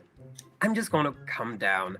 I think you need to see this in person. I will wait for you there. Why don't you use it?" Yes, it is working. You've already used it once. Just no. I'm sorry. I didn't mean to insult the leader of the Vindicators. And then like her voice is going further and further away, and then she starts like heading down the stairs. We don't recognize this woman, do we? I am not looking, but do they recognize this woman? Okay, I'll say it this way. Your characters don't recognize this woman. As players, you can have a good guess. But we are sort of like Clark Kenting this a little bit. Perfect. I'm gonna like look over at the other two, like, do we follow her? Of course. I mean, leader of the Vindicators. She's headed to my father. We have to follow her, see what she's bringing to him, and maybe intercept it before she gets there. You two do that. I'm gonna see what I can find in that room she left, and then I'll catch up with you. All right. Yeah, I want to very quietly try to follow her where she's going. Okay. And if she like leaves the building, then I'm gonna like wait and come back. But I am going to compel. This is sort of a redirected compel, but I'm going to compel Requiem. Right, Okay. son of reviled villain Black Requiem. He does not think that, like, if he believes that she's going to talk to his father, he does not believe that you guys should be like splitting up. He thinks like everyone should go in together and right now. Is that fair? Is that fair? No, that's definitely fair. Yeah. All right, so it's up to you whether you want to take the compel or pay a fate point to reject it. so it's like you're suggesting that we jump her right now and like try to grab her before she can go to where she's getting to? I'm just saying that Requiem insists that you don't split up the team and you just like stay right on top of her. Yeah, Requiem, like he'll like say that initially, and as soon as he hears Timekeeper like say he's split off, you can see like a bit of panic in his eyes. He goes, No, we all have to. If my dad is, we need to all be at our full game, all at 100% to take him down. We may need to call help. Well, maybe we can do both if we just had a little bit more time. This might be pushing the limits of some of my gadget's capabilities, but I'm going to try to do some tweaking to where I can go into the room, do some investigation there, and then travel back in time to the current moment and go on with them so that we don't ever split up. Obviously, we're seeing some stuff with the Paradox Patrol, but if that's something you think is reasonable, I think that would be fun to try. So it's going to be a heavy cost. This is I will only let you do this if you accept the complication that it'll bring, and the complication will start immediately building up for reasons that maybe you as the player even are not aware.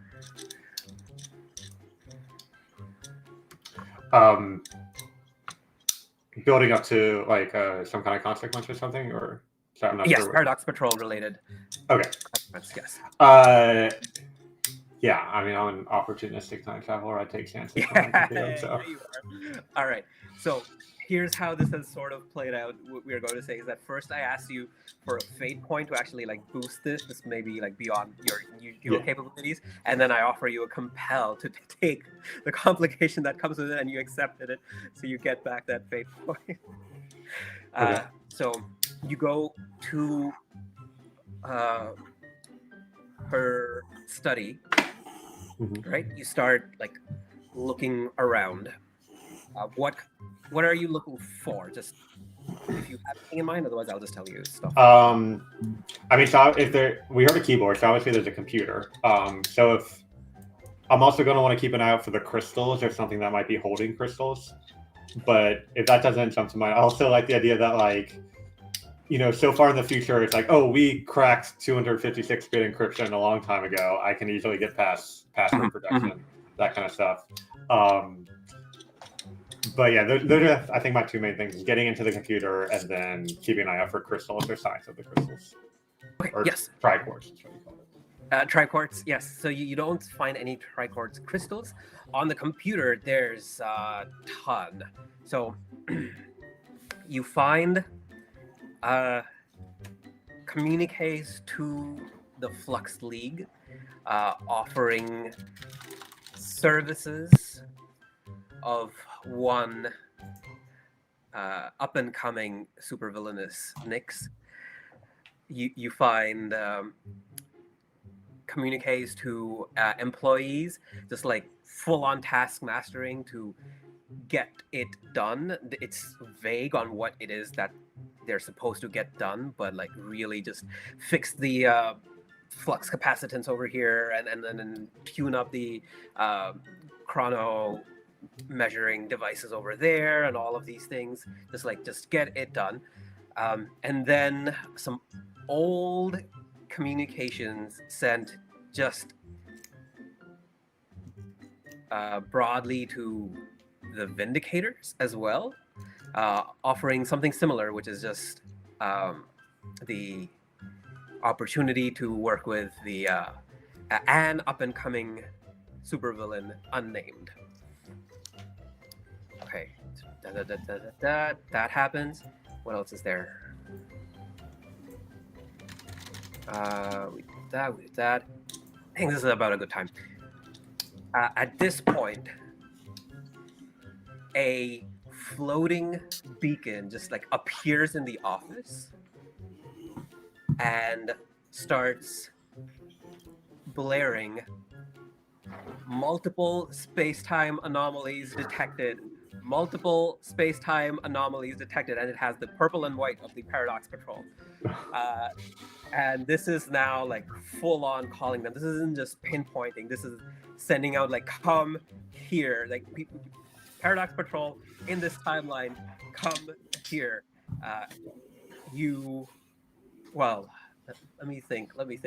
You know what? There is some more juicy information there if you want to wait even more. Well, if there's anomaly in this timeline, then I guess it's time to go to another one. So I'm going to activate the device.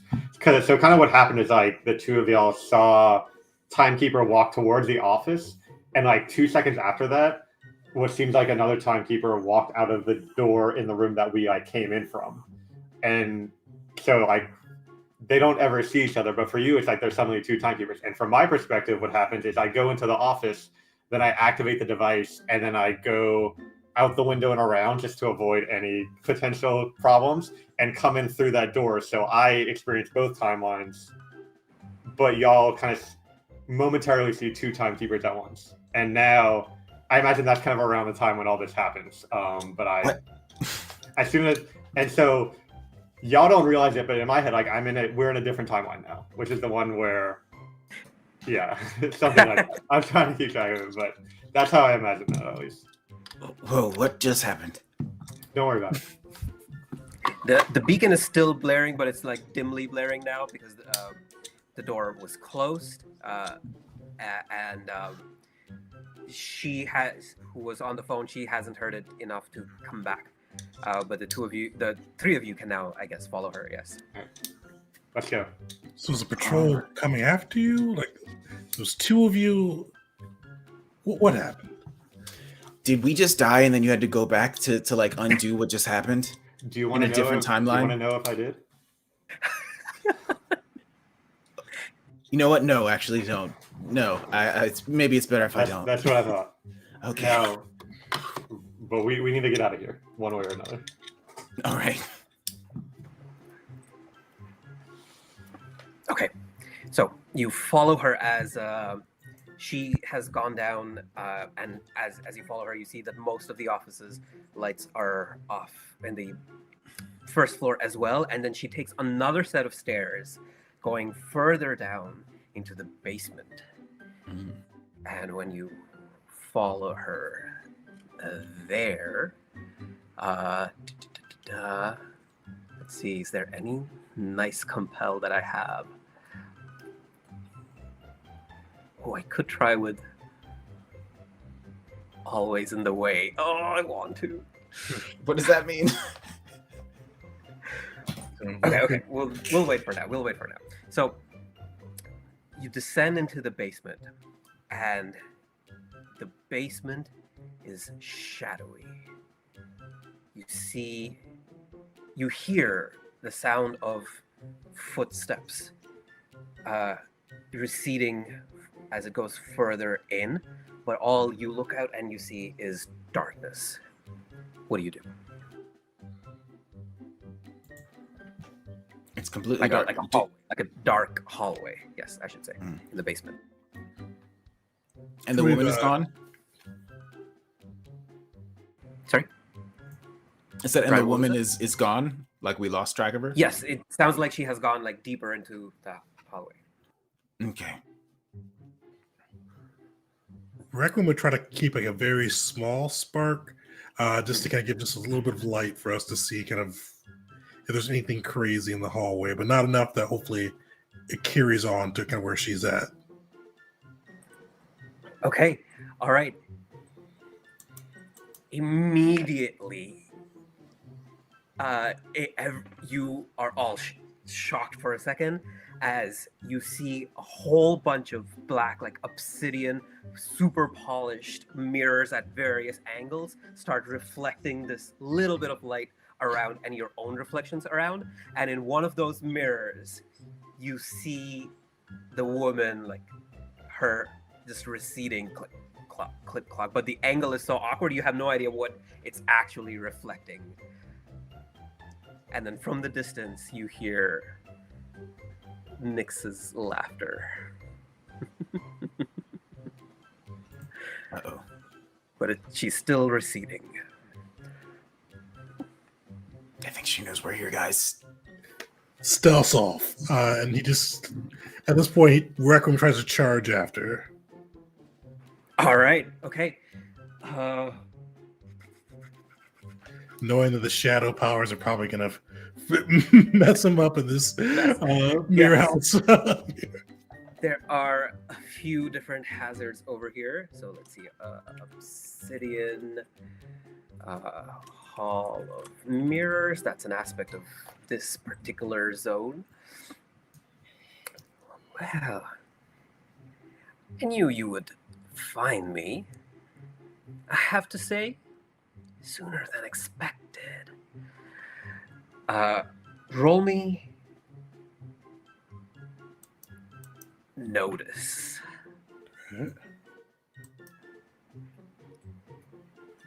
+3. Nice. Okay. You are just running after her as fast as you can, or you even floating if you need to. And there are multiple times when it seems like there's a clear hallway. You're just going and going, but you're still cautious enough that right as you see like your own reflection approaching you from the side, and you're about to hit and collide with the obsidian, you stop and use your reflexes to just. You are really close to catching up to her. You're still in the Obsidian Hall of Mirrors. So let's talk about zones a bit. This is how Fate does its abstracted maps, which is with the use of zones. So I'll do to the left over here. So we have, here, Obsidian Hall of Mirrors, right? You came from like the innocuous office upstairs, and you are going to question mark. So these are the zones. In Fate, during combat, you can always move from one zone to an adjacent zone on your turn, and then you can also do your actions either before moving or after. Okay, so she has gone like right beyond you guys, or Black Requiem, or so no Requiem. You are close behind her. As you see Requiem's light become dimmer, what do the other two of you do? I guess all I can do is try to keep up. So I'm just gonna my hair is just gonna all stream out and like form into like kind of like legs. So I start just like the legs start just carrying me along. So I am just kind of like hanging there by my hair as it just like gallops on ahead. All right, yeah.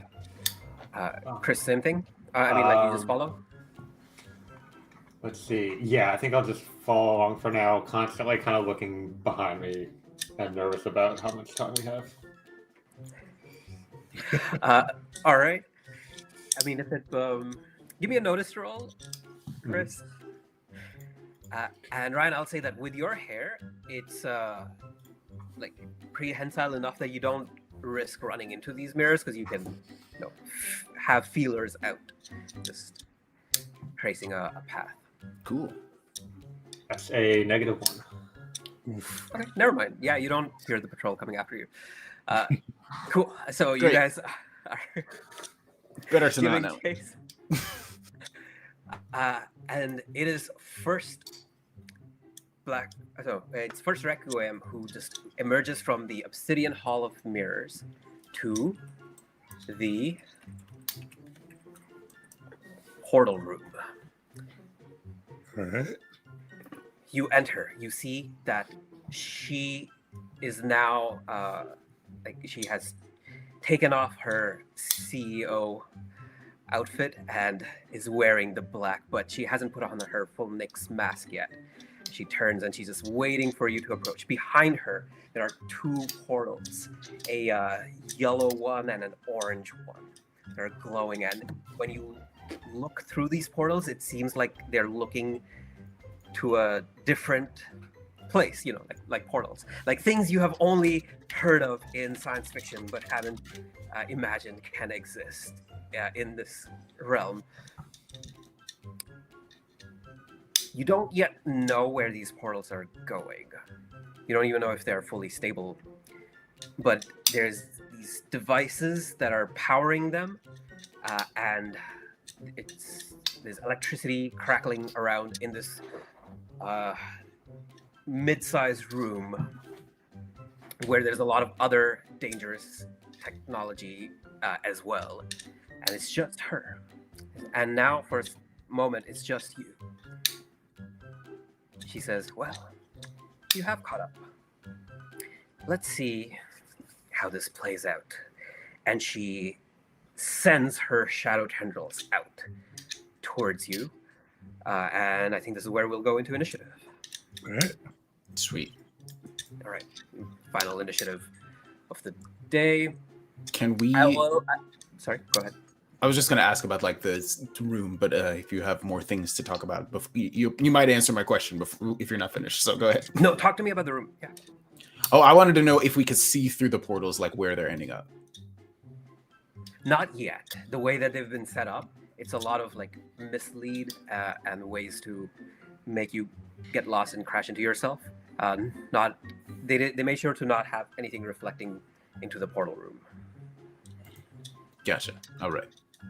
Okay, so the first round is going to be just the two of them, right? And Nyx is going to begin.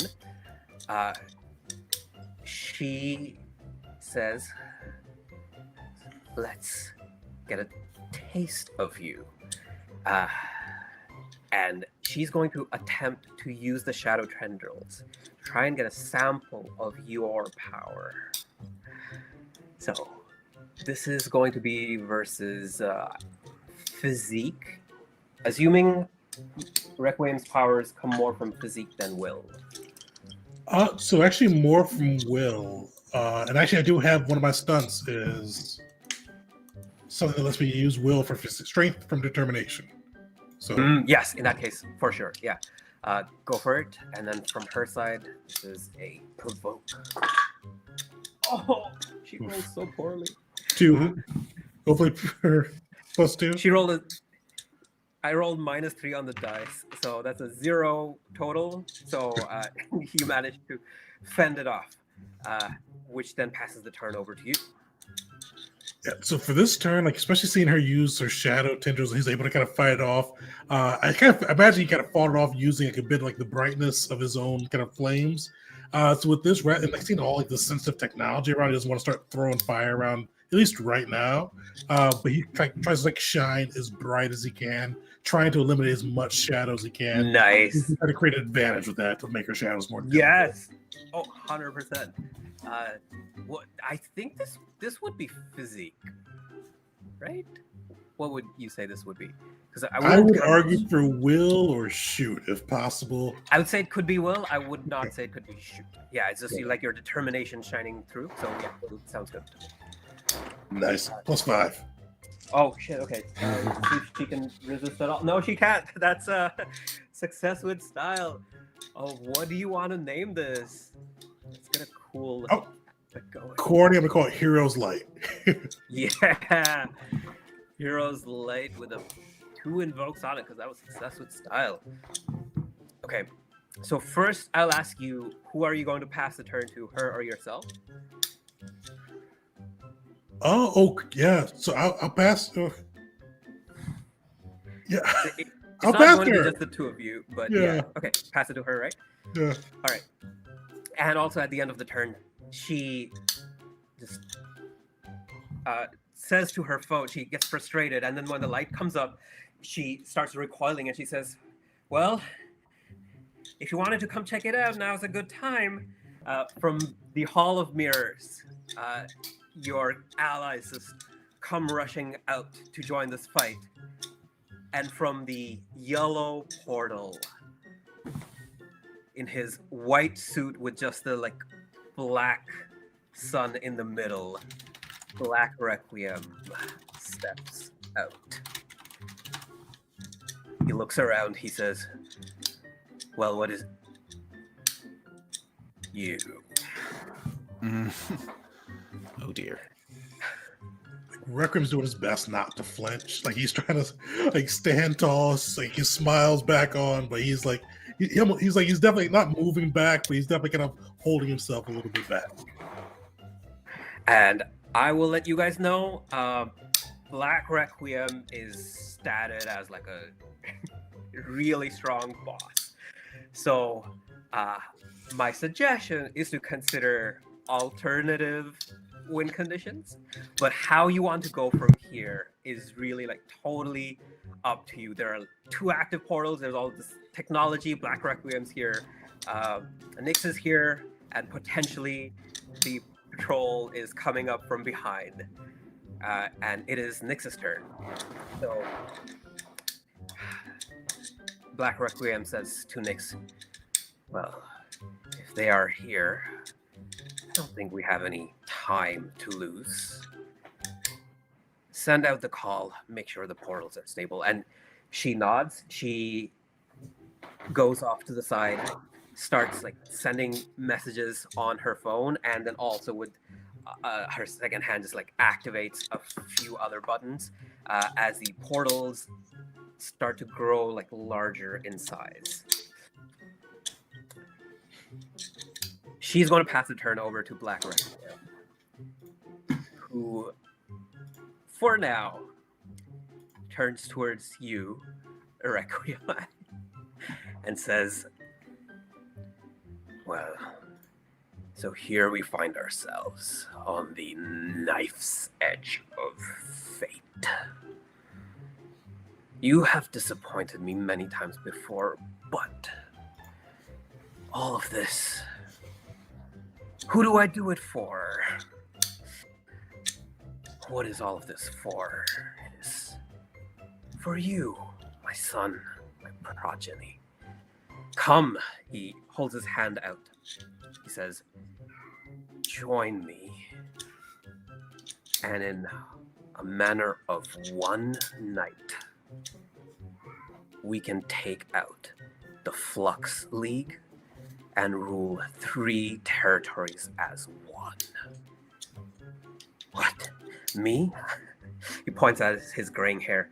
I don't have that long to rule. This will all be yours. This will all be yours. You can do what you want. If you want to have democracy in all of these territories, you can do that too. All you need to do is on this night give me your unconditional support. And I think he's attacking your mental with his provoke. All right. He can't like convince you to do that. Like mind control, on PCs is it's bad in any system. It's not present in this game, but holy sorry. I just rolled a +3 on that, plus his regular +3, so that's a 6. And you're defending with will. Oh, Guess you I guys got want. 3. Yeah. Okay, so you guys can decide like if you want to take that damage or you want to like pull together your invoke your team aspects or anything like that. I mean, you have that Hero's Light free invoke and can maybe use a fate point for another one. Yeah, I'll take.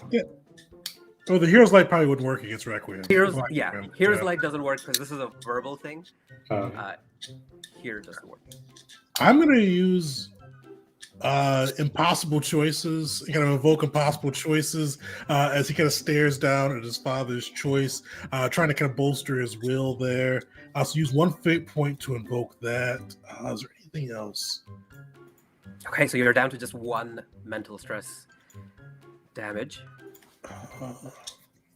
Let me see. Okay, he's going to.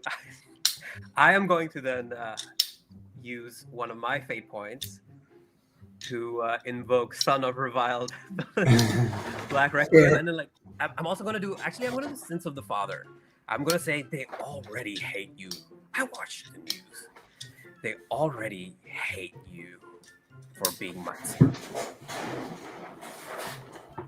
Now use it to raise up in power. So now I've set the difference to back to 3, so you'll be taking 3 stress of mental damage.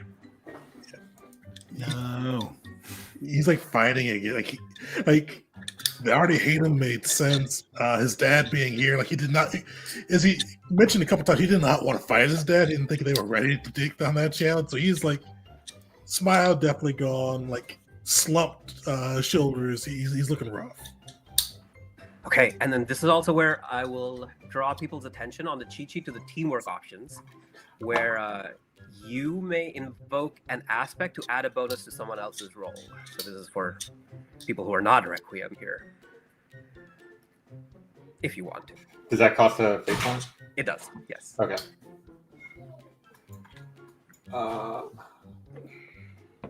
If you want to. You don't have to. It's only 3 points of damage.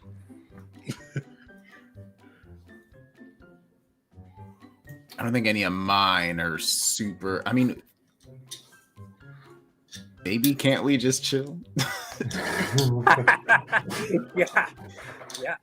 I would say it would count. And that would give a +1. +2, so it reduces the damage from 3 to 1.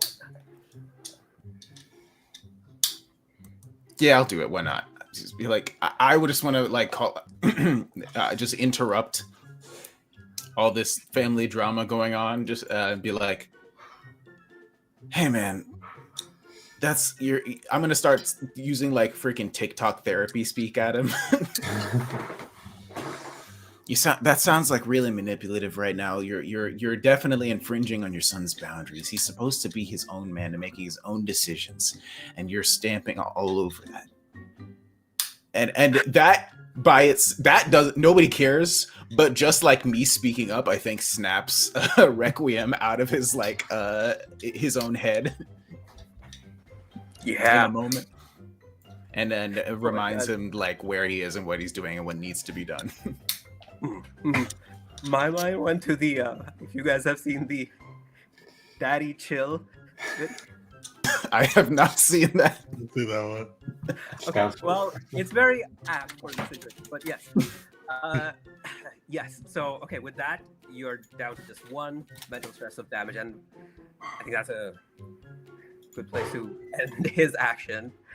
And he will just pass the turn over to you, wanting to see how you will react. And also just being his son, I'm going to give you a little bit of his stat block. You know that he relies more on like the physique and getting his power out from that. And he's stronger physically than he is mentally, even in terms of defenses. Okay. Timekeeper. Is there like, would there be something like Requiem, somebody that's not like technologically advanced? Would he notice anything that just seems really, any of one of your gadgets, maybe one that's not super important to you that just seems really out of place this time? Like one of the gadgets I have on me is not. Yeah, on your person right now. Yeah. This is really futuristic tech. Yeah, I mean, I've probably got all sorts of stuff falling out of my pockets. Was there something in particular you're looking for, or just the most future thing you've got on you that maybe you don't care about as much? That Requiem would notice you didn't care about as much. Right. It's a Dragon Ball Z power level scanner. Yeah, I mean, so because the most obvious thing I think is his watch, but that's also the most important because that's what he uses to activate a lot of his techniques. But I think he's got like a visor that looks pretty futuristic, and it's got like kind of a HUD display, but mostly like he doesn't really use it for anything important, and it's more of a statement like fashion piece than a actual something like that'd be useful right now, and it's on their face and pretty prominent. What Requiem's gonna do, he's gonna like kind of seem like just bow his head at his father, just kind of just pure resignation. You see, still glowing brightly, but he's going to try to charge at Timekeeper. Timekeeper, you do see him try to like wink as soon as he like completely turns his back on his father, but he's gonna try to rush at you and grab your visor. Okay, I mean, seeing that wink, I'll kind of play into it and say like, "Hey, what are you doing? This isn't you." I told you before we came, we couldn't beat my father. If the choice is between death and service, I'll serve.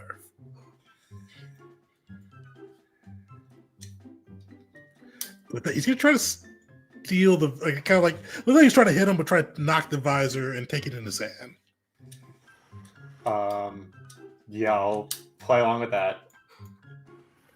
Yeah, no rolls needed. You guys have been teaming up enough. This works. What happens when you like get the visor? What's the plan? When he has the visor, he is going to look back at Black Requiem and he's going to go, he's from the future. I don't know what this portal tech can do, but this visor, this piece of technology, can enhance it even further.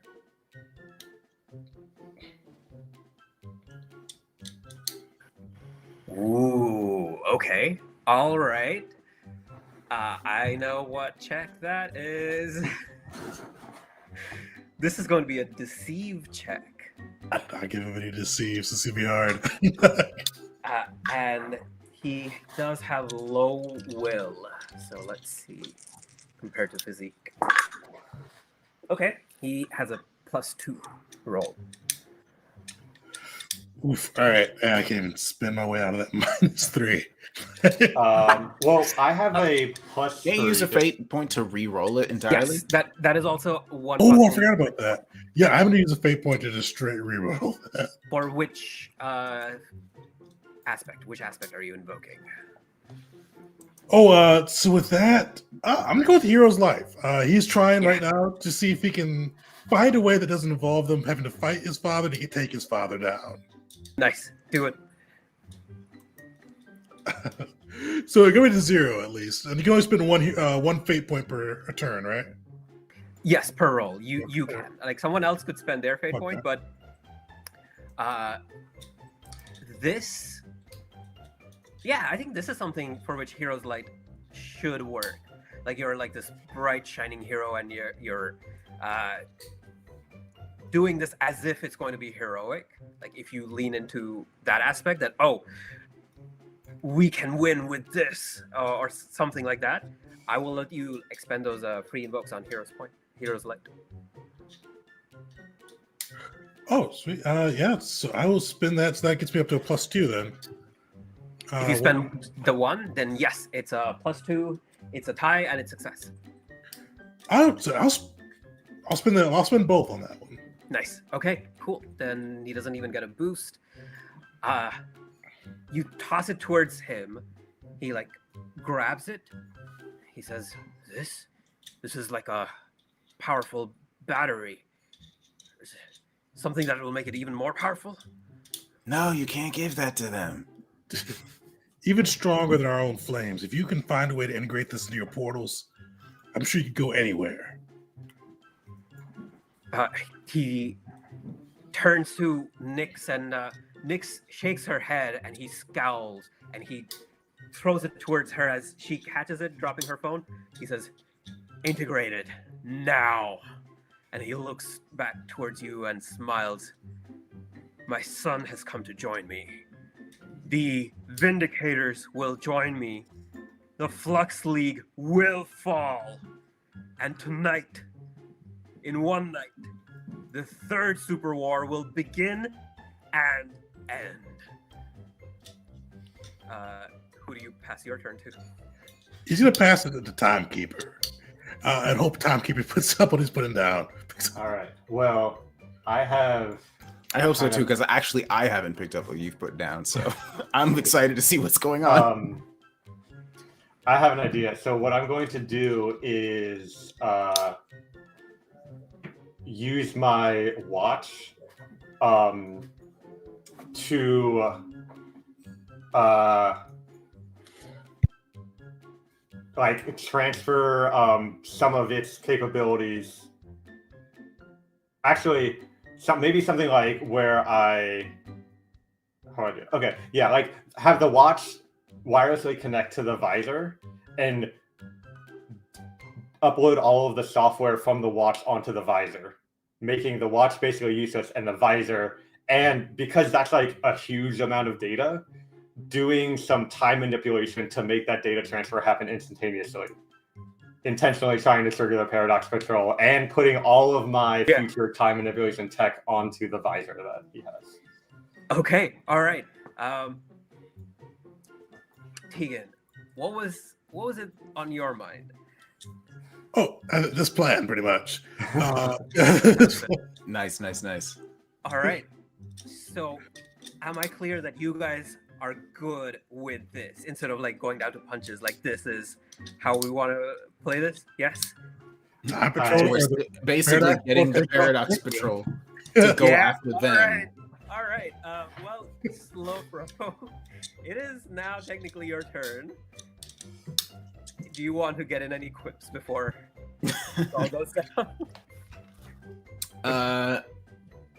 Now realizing what they're doing, like seeing like, oh wait, because we talked about, because I think he would have picked up the like these Paradox Patrol, whatever they are, is currently going after his their technology, and now they're giving up to them and like, maybe we should get out of here. I just like quickly whisper over to the other two, like, or probably just Timekeeper, because I don't think I could whisper to Requiem right now without being noticed, as his father's probably looking directly at him. So I'm like, maybe we should get out of here. Oh, you know what? Actually, I have no idea what the Paradox Patrol is about to do, but I would like to try to protect us from whatever is about to happen from the Paradox Patrol. So I think that they're about to come in guns blazing. So I'm just gonna throw up a wall of hair in between us and them. Oh, nice. Okay, so yeah, protecting at least at the minimum you and Timekeeper, maybe also like Requiem here, and then with that, Nyx grabs the visor and reluctantly like starts integrating it. She has to think here, maybe if we charge it, and it's just charged, right? And then she asks Black Requiem. He turns to you, Requiem, and says, "It's just charged, right?" Requiem looks so like you hired her to figure it out. Have her figure it out. Yeah. He turns to her and he says, "Yeah, you are the one who has knowledge from beyond our times. Do it." And so she connects the other one. She activates it.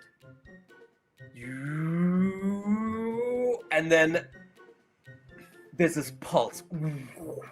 As you all see like visions of everything that has just happened, but happened in reverse, and then like come right back, and then almost like move forward, where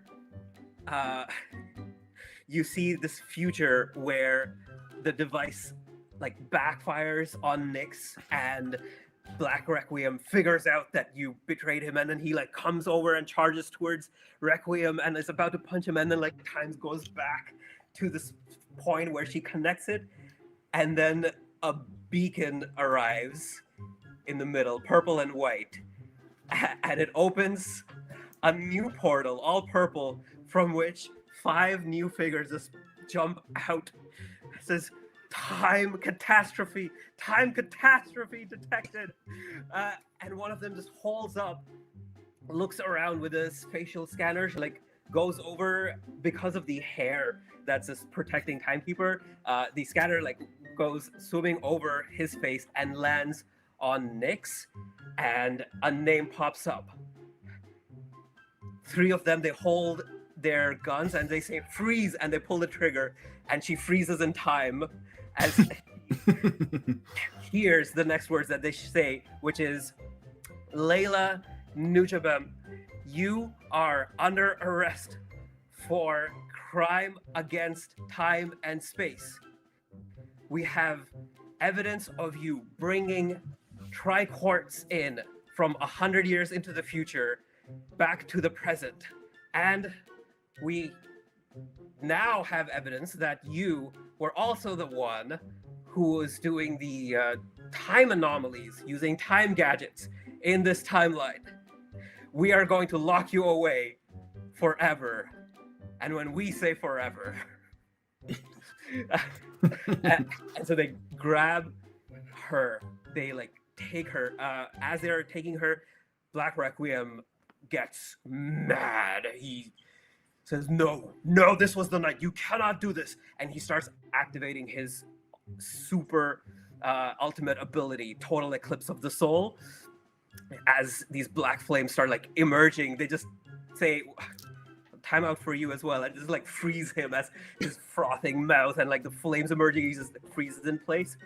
They turn over to Requiem as the other two are still covered and says, "Are you a lot involved in any of this?" We came here to stop him. We noticed these anomalies. We found their teleportation tech, and we came to shut it down. Well, let's see what timelines say. Requiem, hero of the Third Super War, and all-around good guy. Well, history remembers you well, man. Keep an eye out on everything. And Sorry, what third hero war? Hold on. they just go into the portal and just yell out, "Remember, no time and space shenanigans," and then the portal closes. You don't know how long you have while Black Requiem is frozen, but it's probably not long. Oh yeah, so Requiem was clearly hoping they would take him with. They did not. They did. I will say they did also take the other Tricor's technology, shutting down the other two portals. Yeah. How long do you think he's gonna be frozen like that? The hair wall like dissipates and like just like slurps back up into my head. I feel like we should leave. Yeah, maybe let's get out. I mean, if he's gonna be stuck like that long enough, maybe we could turn him in. Can I like reach out with some tendrils and try to like move him? Does he move or is he stuck in place? It seems like as your tendrils like approach him, they seem to slow down in time as well.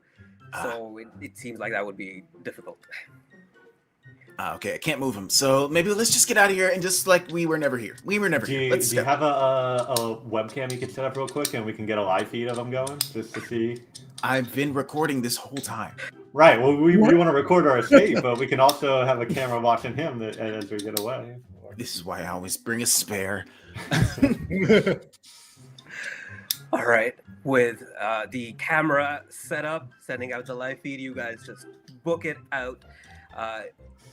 Leave the complex, go to your headquarters, and like a sort of like a baby monitor, but there's a second camera feed that's just coming with this one very angry man who's just frothing at the lips, and you wait and wait and wait, and an hour and a half goes by, and then suddenly. Oh, right. He was about to explode. And the feed cuts out. And you guys like go to the window and look out. There's Oh, wow. We can see it from here. black smoke all in that tiny complex in the distance. Did he survive? Did he die? Will the Paradox Patrol realize their mistake and come for the real timekeeper? Will Slow Froze follower count increase massively after this live stream? Find out on the next episode of Rising Stars Super Fate. Nice, man. I love that solution. I'm glad it's a one shot because I don't have my time watched anymore, so I don't even know if I can what powers I can do. But. The downloading definitely probably sold it a lot better. Downloading the time watch out of the visor piece. That was wild. I was like, whatever you guys do in the end will be canon. Like you can keep the portals for yourself. You can like whatever you do. I did not expect this. Amazing.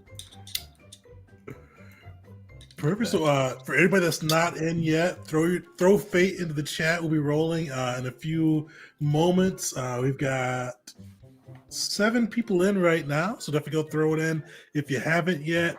But yeah, while we're waiting for the last people to file in, this is my first time playing the non-accelerated version, and I think a couple of yours first times as well. What do you guys think of the system?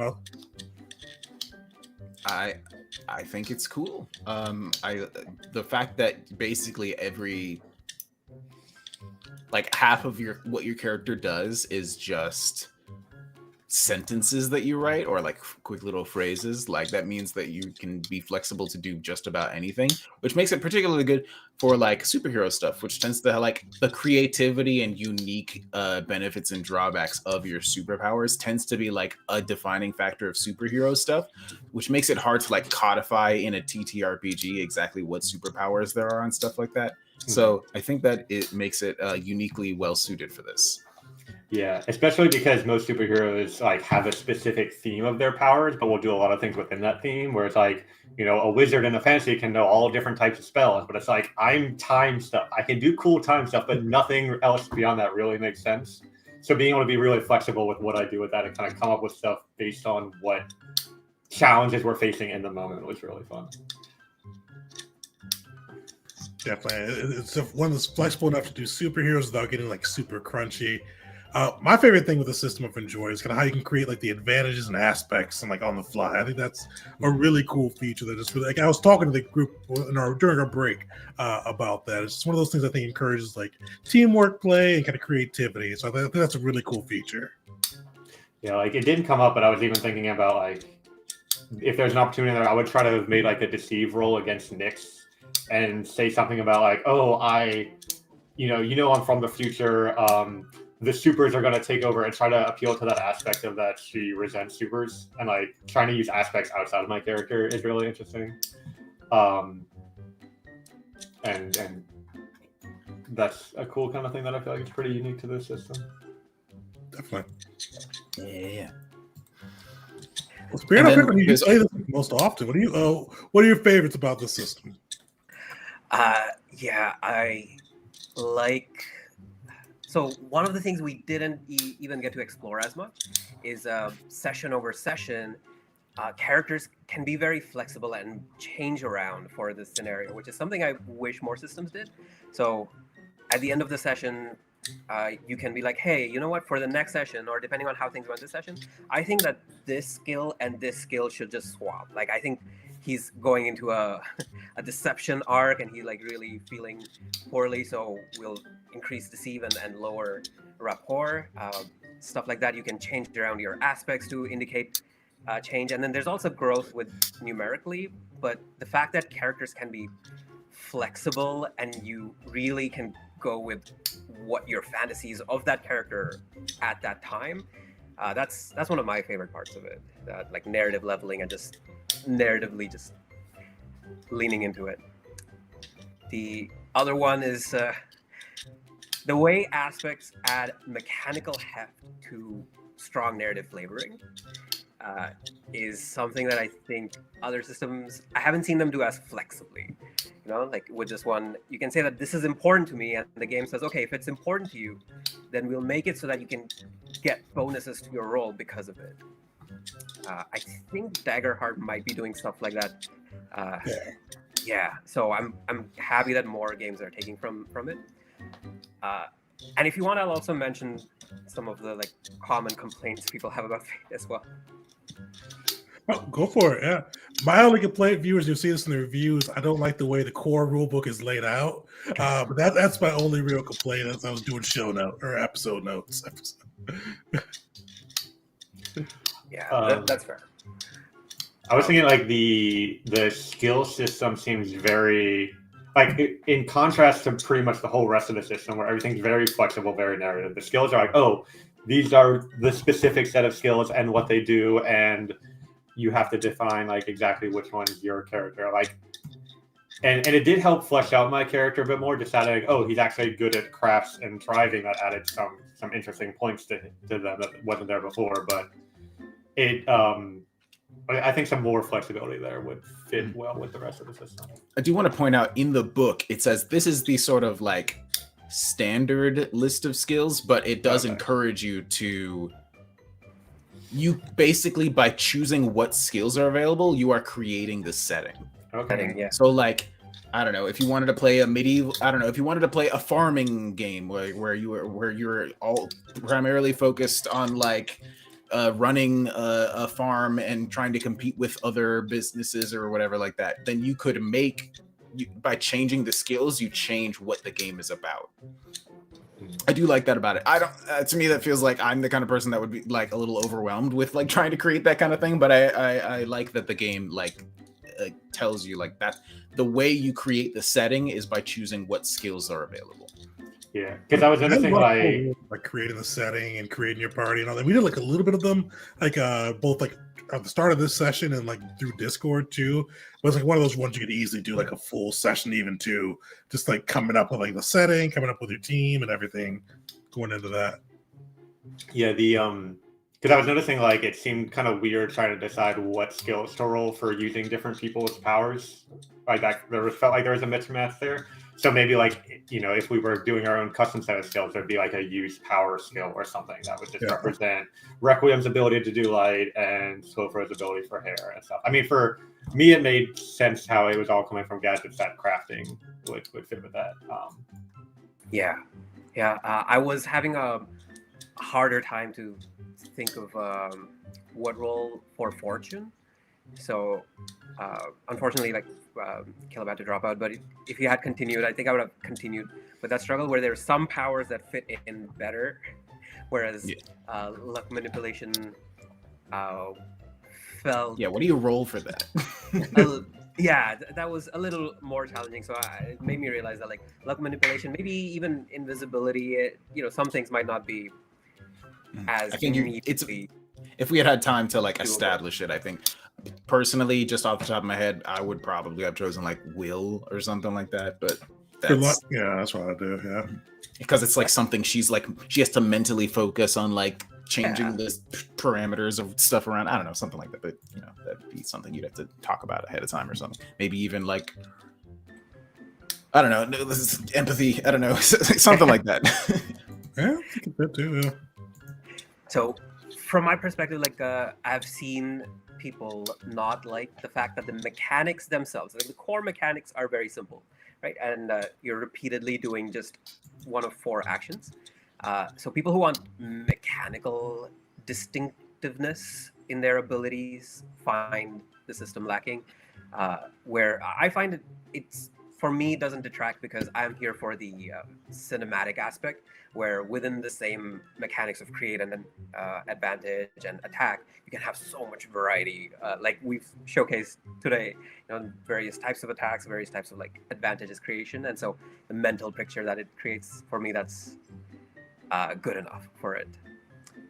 Let's see, there was another thing. Yeah. People have also brought up that sometimes the conversation about the game can feel like writers in a writer's room trying to figure something out. And we got a little bit of that, just like negotiating. Hey, does this work for you? What if like I do this invoke? You want this compel?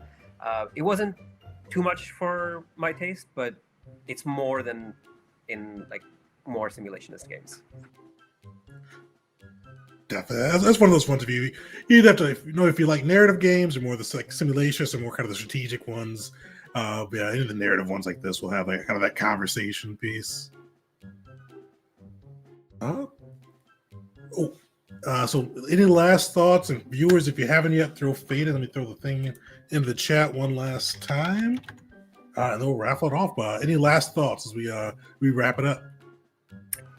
No, thank you all so much for giving me a chance to run this. I really like this system. I like what cool things it can do. So just getting to run it is a pleasure, and I'm also very happy that all of you just gave it your all, from like character creation to participation, just leaning into those compels. So we really got to see the fate point economy flow, which is great.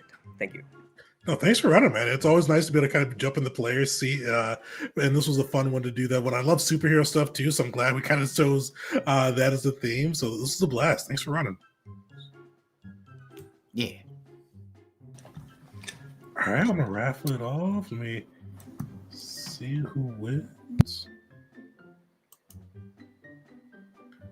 All right, Heisenberger, you have won the giveaway. So message me either on Discord, Tegan J Gaming, or through my Gmail account, teganjgaming@gmail.com. And then we'll send you over a free copy of the core PDF for the Fate system through Drive-Thru RPG. So whenever you get a moment, message us on that side, and thanks for watching us on this side. And I realized as I was wrapping this up, I have not chosen January's game of the month. I usually announce that now. It's Between Godbound by Kevin Crawford. And there was another one I was looking at too, but Traveler. I'm not sure. I can't remember who makes that off the top of my head. But it's a sci-fi system. I'll decide over this weekend in post. And I still have to do a lot of catch up. I still have to do the rules video as well as the character creation video for Fate. So stay tuned for those this week, and I'll announce when we do the review video what our next system is for January. But thanks everybody for